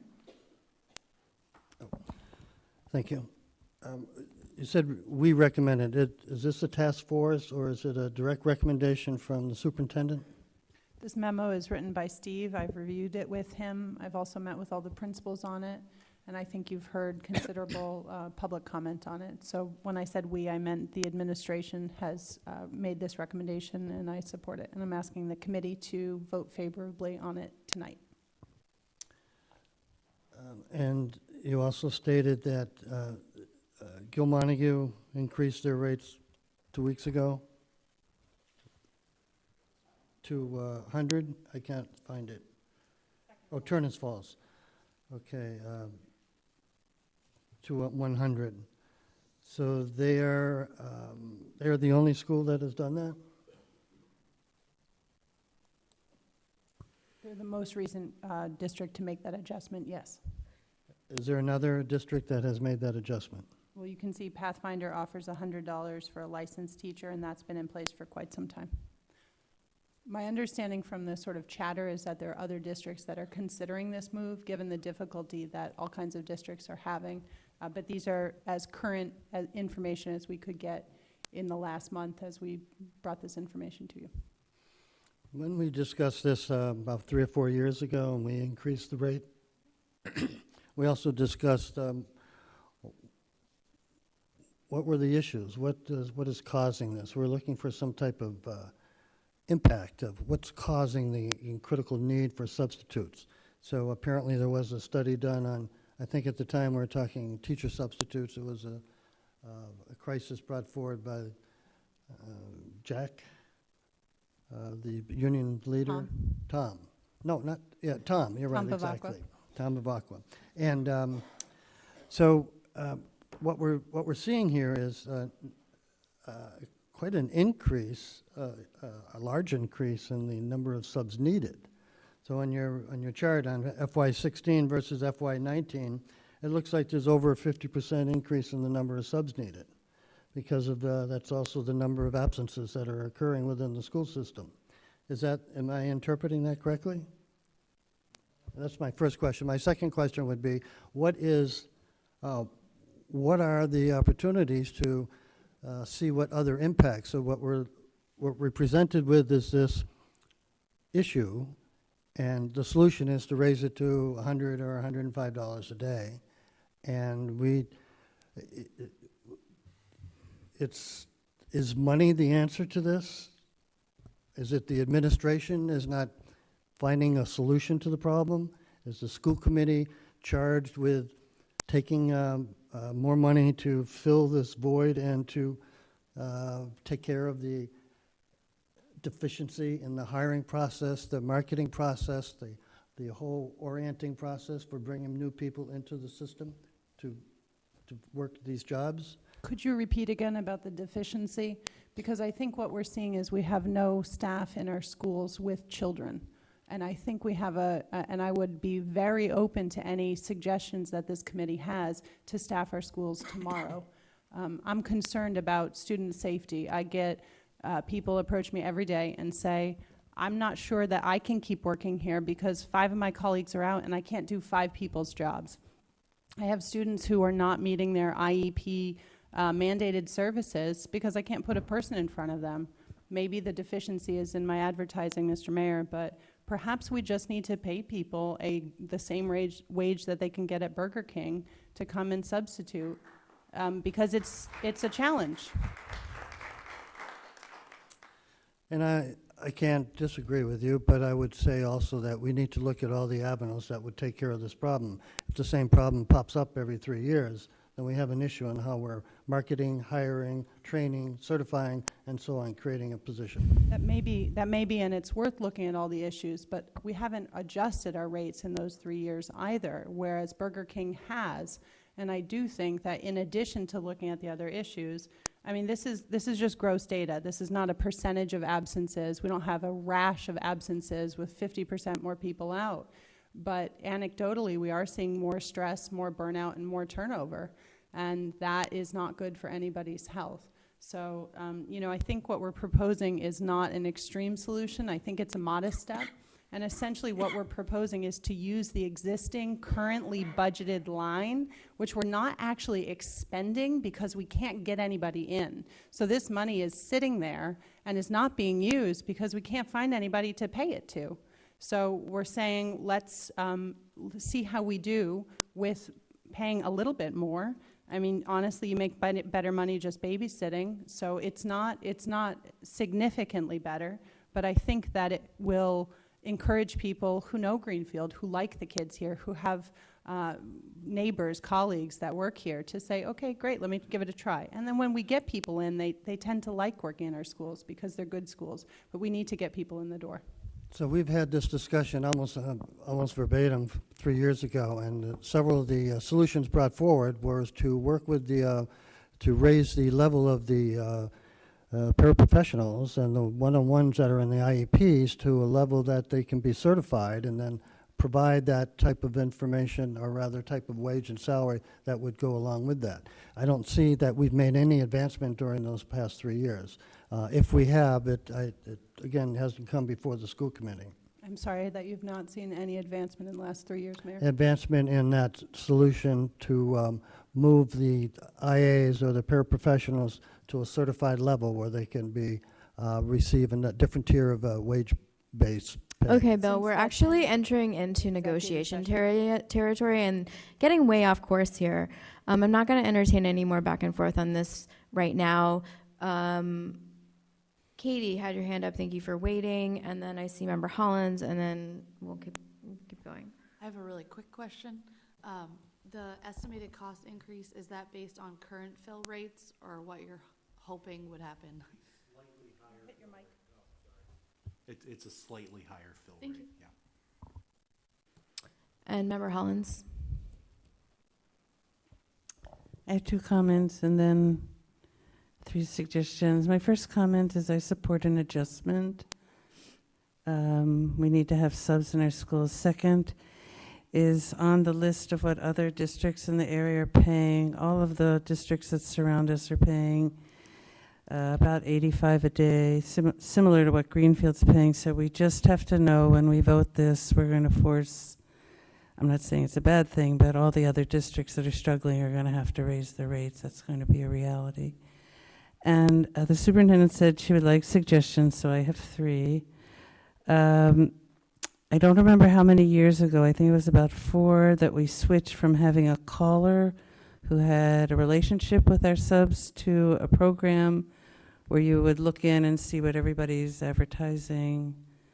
I forgot the name of it, ASAP or Einstein or something. But I think we should reconsider having a caller who makes a relationship with the people who sub with us. That's one suggestion. Secondly, I just finished a course on education finance policy, and there was a situation where they were talking about this very same thing, and what the administration had done is they had the school committee, they'd put 3 days in every central office employee's schedule for substituting in the schools. And what they found is that when people from the central office were going in to sub in schools, their need for substitutes went down considerably. And I thought it was interesting. And third, I think a loyalty program where if you work here for 10 days, then your salary goes up, and if you work here another 10 days, your salary goes up again, is a way of acknowledging people that we like, that work for us, and to reward them as opposed to just a flat rate adjustment every day. But I support a change, and those are my 3 suggestions. Thank you. Thank you. Those are being looked at, and I appreciate them. Member Johnson, did you have any input? I'll just say that I think that we have to, I think my comment is essentially that we can't stigmatize people for making choices based on economics. In other words, when people are working, they're exchanging their work, their time, for money, and if they can, I guess what we're seeing here is a decline in the number of people willing to come and work at the rates we're offering, and one other district offering an increase in compensation for people doing the same work. So I guess I just would like to point out that this is essentially a situation where people have to make decisions based on what's best for them and their families, and not on some kind of basis of altruism. People aren't expected to come and work in our school district based on just wanting to be good for our budget or wanting to be good, just wanting to volunteer. They're here as workers, and they should be paid and compensated at a level that's respectable. And unfortunately, our budget doesn't allow us to really pay people what they're worth. I think many of us agree with that, but making some attempts to try to see, you can see in these charts, people are making choices, and there may be other solutions as well. But I think that compensation would be a pretty obvious place for us to make an attempt to fix a problem which is impacting negatively the student outcomes and making our teachers and administrators very uncomfortable with the situations they're being put in and that the students are being put in as a result of the lack of coverage. Thank you. And I think I saw Member Ward. I'll start with a couple of things. First, I believe we've shown the money to pay for this. Is that correct? The money is there. It needs to be used. We can't get the subs. We have the money to pay them. Okay. I believe that these people should get paid more money. I believe that most of our people that deserve more money. Given that we have a way to pay for this, I would support it. However, I'm not 100% sure, and I would support it reluctantly, to be honest with you, because of where we're at with some other people that we should be paying more money to. But because this has got money earmarked for it, I think we can go ahead. I can vote for it, but I don't think it's I don't think that's to solve the problem. And I'm going to ask a couple of questions. Do you have any fill rates for any of these other schools? I don't have that information, yeah. So what my concern is correct me if I'm wrong, but the difference between FY16, FY19 is about 600 subs needed. So we needed substantially more subs in FY19. Yeah, but keep in mind that reflects total teachers too. So more students, more teachers, more positions, and therefore more people that have contractual days that they might be sick. No, please. I'm just trying to put it in context. So I'm not necessarily suggesting that. I am suggesting that maybe there's a bigger problem there, and we have maybe there are more teachers, but if you got the same amount of subs, you're whether they come in or not, you're still going to have a lower fill rate because you have greater absences. My question is, why are the greater absences? If the answer is more teachers, more students, more teachers, that's fine. But are we talking 60% more students? No. When you look at 60% more teachers? We're looking at 60% more subs. And even if you have the same subfield, whether they're accepting $85 or not, or they're going somewhere else, you're automatically going to have a lower fill rate. Just because X went up, Y didn't change. Exactly. So you raise their rate $15, as I'm going to vote for here today. I don't know if that's going to solve your problem. I don't think it's the answer to everything. It's a start, and again, trying to do the fill rate's very, very low. So that's a start in order to get to do that. When you look at the total number of absences, FY16 is kind of a weird year because there wasn't a lot of need that year. And then when you look at 17, 18, 19, it's fairly steady around 1,700, 1,600 absences for the year. But what strikes you when you look at that, and you're exactly right, is that the fill rate on about 1650 absences dropped about 20%. So people aren't coming here to work. So how do you get people to come to work? You raise the pay, but then you have to do other things too. Or I'm suggesting you still have those people coming here to work, but because you have so many more absences, your fill rate can't do anything but drop. Yeah, but the fill rate's been fairly level from 17 to 18 to 19. If you look at the bar graph there on the next page, the big yellow line, that's the total need for the year for 17, 18, and 19. So it's been fairly steady, but we just can't get people in.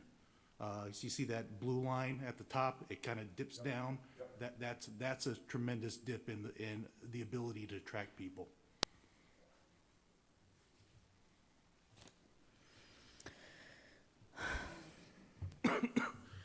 Sure.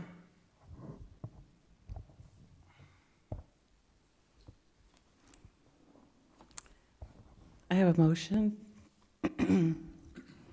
My motion addresses the fact that there are still some issues being studied. Effective immediately and until the superintendent completes the current study of absenteeism and substitute personnel to adjust the substitute rate to $100 a day. The reason I worded it that way is there seem to be a lot of issues, but we need to adjust the rate, and I'd rather just make it the decision for today until we get more comprehensive information, and maybe it'll be a tiered rate or something else permanently. So what's the motion? That effective immediately, the rate would change to $100 a day, but until there's the superintendent completes the study of absenteeism, and maybe we'll be presented with a different model. Is there a second? Second. Second by Mayor Martin. Did you want to speak to that? Yes. So I can support this motion if the superintendent and the business manager can declare that the funds available for this increase are available in this FY20 budget and will not impact any other negotiations for collective bargaining agreements or expected expenses. Yeah, this will come from a couple sources. One is the subline.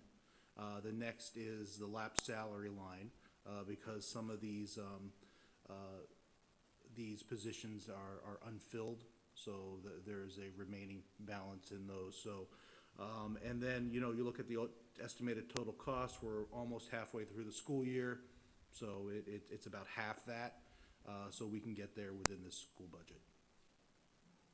You did mention at one time there were 7, I think, vacant positions funded. Or am I mixing up groups? Unfilled at Unfunded. that point, yeah. I mean, unfilled but Yeah. funded, exactly. Yes. Thank you.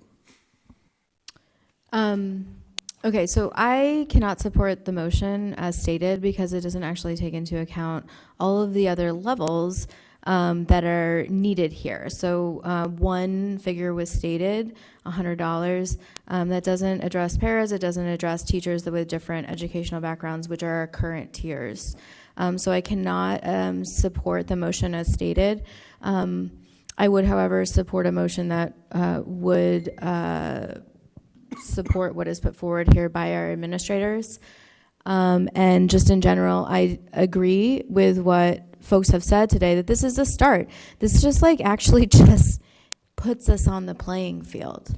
I mean, it's competitive out there, and there are a lot of options for people in this kind of wage range, and I think that I support all of the efforts that can be done to find additional substitute teachers, but we have to stay in the game here. I saw Member Ekstrom. I actually had a follow-up to Susan on the motion.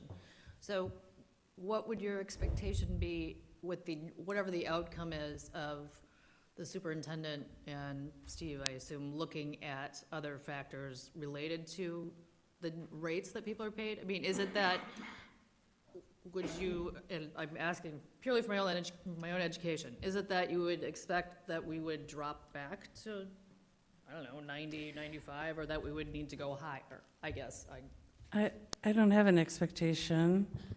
It's just that what I remember from the last time we did this, there were 6 or 7 different types of substitutes. There was what do you do if it's a half day? I don't remember it all together.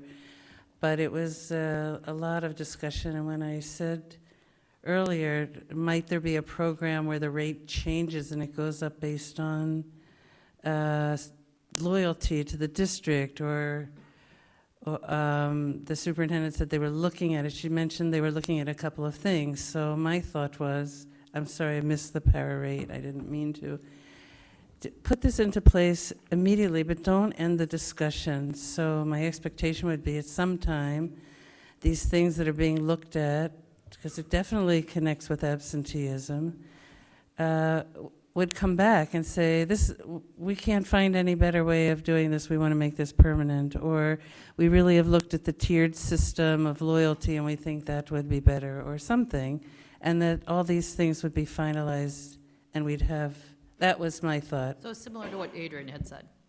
Similar to what Adrian had just said, is that because there are such different tiers? There's other situation factors, but to support these rate changes immediately until there's a different recommendation, not make it permanent, but situational. Thank you. Did you want to speak? Any additional discussion? Okay, could you read back the motion to us, please, Susan Farber? To adjust the substitute rate to $100 a day, effective immediately, and until the superintendent can complete the current study of absenteeism. Did you want to? There is no current study of absenteeism. We have no Right. adequate substitutes. You mentioned 3 suggestions. You've talked many times about continuing the dialogue, but nobody is asking what our initiatives are or what has been tried or how many people are out there begging their friends, their mothers, their sibling to come in and substitute in our school. We're looking at the idea of reinstating a sub-collar, which would be a paid position, which might well fit into Unit C, but we haven't ratified that contract, so I can't comment on that at this time. You suggested a volunteering in the schools program. We ran a pilot of that last year. We found that we had too much turnover in central office, and they were too occupied with school committee tasks and other central office work to actually give up their time to go into the schools. So we are considering it. However, I don't think it's a valid way to curb the crisis because we just don't have enough people in central office, and none of them are certified teachers. And the third is the idea of a salary step-up program, which we do, and we think it's a great way of recognizing people that are long-term subs, not at these daily rates, and what we're addressing here tonight are daily rates. So I'm just happy to let you know that we are exploring some of those ideas, but they're separate from the idea of we need to address the substitute rate, which is what we're here to talk about tonight.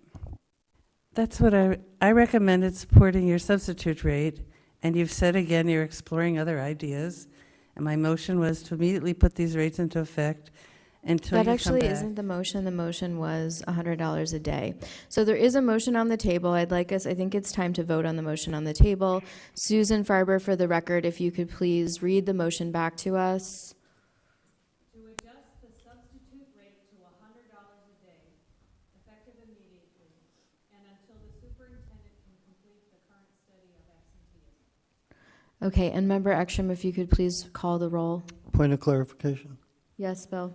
The $100 for a substitute per day, does that include paraprofessional and teacher? I didn't see that it was the teacher substitute rate. So it does not? No.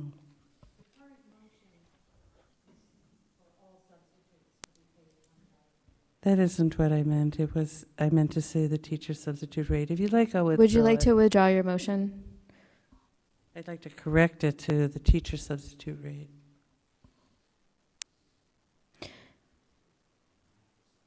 Okay, would you like to withdraw your motion and then restate your motion? And restate it. That she said she wanted to, just for the record, her mic was off. She said she wanted to withdraw and restate.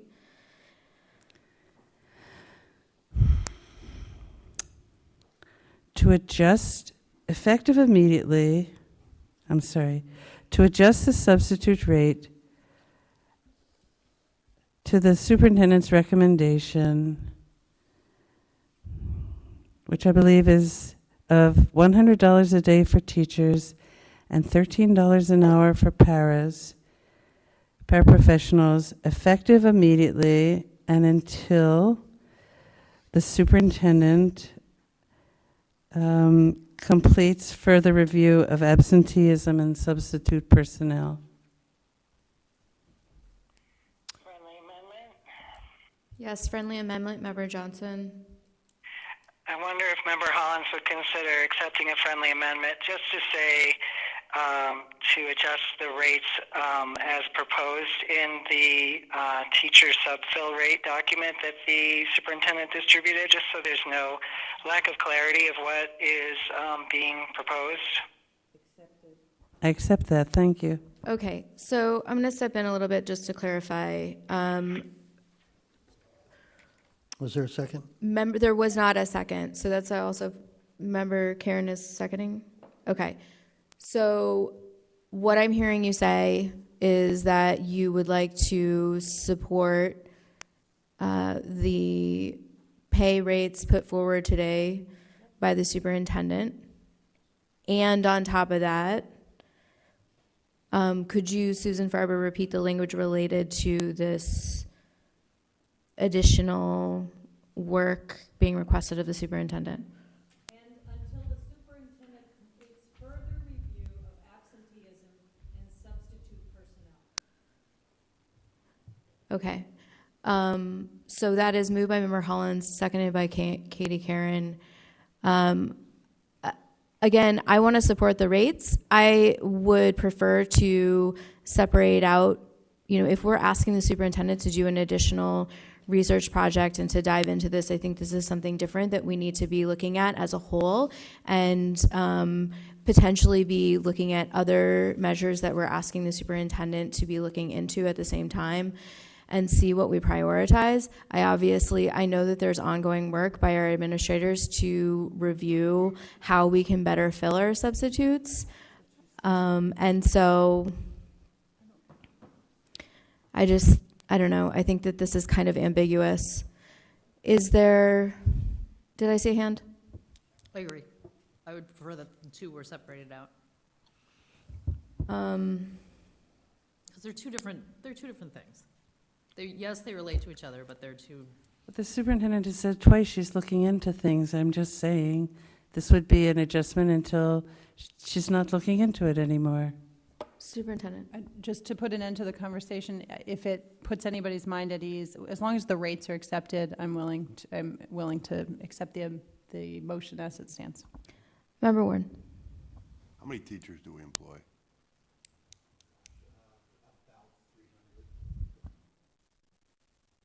Okay, I think we're ready to vote. Sorry. And then I saw Steve, I saw Bill. Did you? So the average teacher substitute pay in Massachusetts is $101 a day. That's the average. So certainly it's a lot higher as closer you get to Boston. It's a lot less the further away you get from Boston. If we compared it to ourselves, we pay with the EOT program, that's a subsidy from the state, $95 to $100 for the substitute teachers. So even comparing to ourselves, which is a subsidy by the state in the EOT program, moving it to 100 is average, but the average is probably not the mean. So I'm thinking that though the price might be right, the process is, it's not the money. It's not the money that's going to solve this problem. It's something else. And we need to find out what that is, and so do a lot of the other schools, and apparently nobody has found a solution yet. Steve, did you have a comment? Yeah, whatever you decide to do, just make it not retroactive, because I don't have to track down people. Oh, no. Susan? I think all the points made, it's a big issue. It's a lot of money. For me, the compelling issue is we don't have staff in our schools to supervise children. And if the superintendent thinks this is what's needed tomorrow to get staff in the schools, I support it. But I do recognize there are a lot of issues about substitutes, and I think there's an opportunity to come back with more information, maybe a stronger decision. Let's vote. Did you have a new comment, or is it a repeat? Okay, I see Susan Farber. Please. Yes, please do. Okay. To adjust the substitute rate as proposed in the substitute rates document put forward today by the superintendent, effective immediately and until the superintendent completes further review of absenteeism and substitute personnel. Yes? Okay. Okay, roll call, please.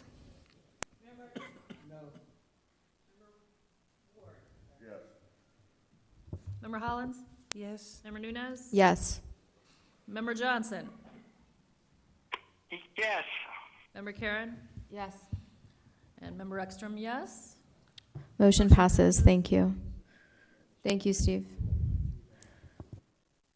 Okay, so just a quick update on the superintendent evaluation. We will have the superintendent evaluation on Monday. I needed a little bit more time to consolidate, and members needed a little bit more time to actually do their evaluations. There was only one member that actually turned in their evaluation on time. Thank you very much for that. So that will be happening on Monday, and the consolidated report will be in your packet.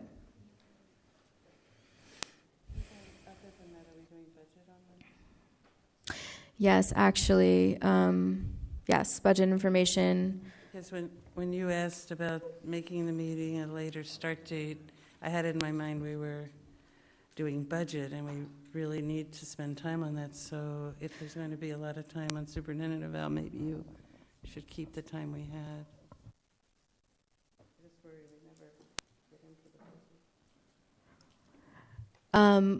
I'll just quickly between items, I meant to include this in my report. For Monday, I'm looking at our regular budget reports, capital request, superintendent evaluation, potentially policy depending, and then probably a quick executive session. Green River School, we did have conversation on that already. Are there any clarifying questions or anything like that related to Green River School? Okay, so that actually completes our public agenda. We do have some executive session business to cover this evening. So I'll entertain a motion to enter into executive session for reasons number 3 and 10 regarding Unit C, Unit A, Greenfield Middle School parking, and potential litigation. Is there a motion to enter into executive session? Is there, we have other business on the agenda. Is that to be addressed after the executive session? The other item, is that what you're looking at? That was my intent. Is that okay? I had a motion by Member Johnson. Is that correct, Member Johnson? Did you move? Yes. Member Johnson moves the executive session. Is there a second? Second. Second by Member Ekstrom. Can we have a roll call, please? Mayor Martin? Yes. Member Ward? Yes. Member Hollins? Yes. Member Nunez? Yes. Member Johnson? Yes. Member Karen? Yes. And myself, we are unanimous. Thank you. So let's take a 5-minute recess and then meet in the small conference room. Thank you. And it's likely that we will return.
Glenn, are you there?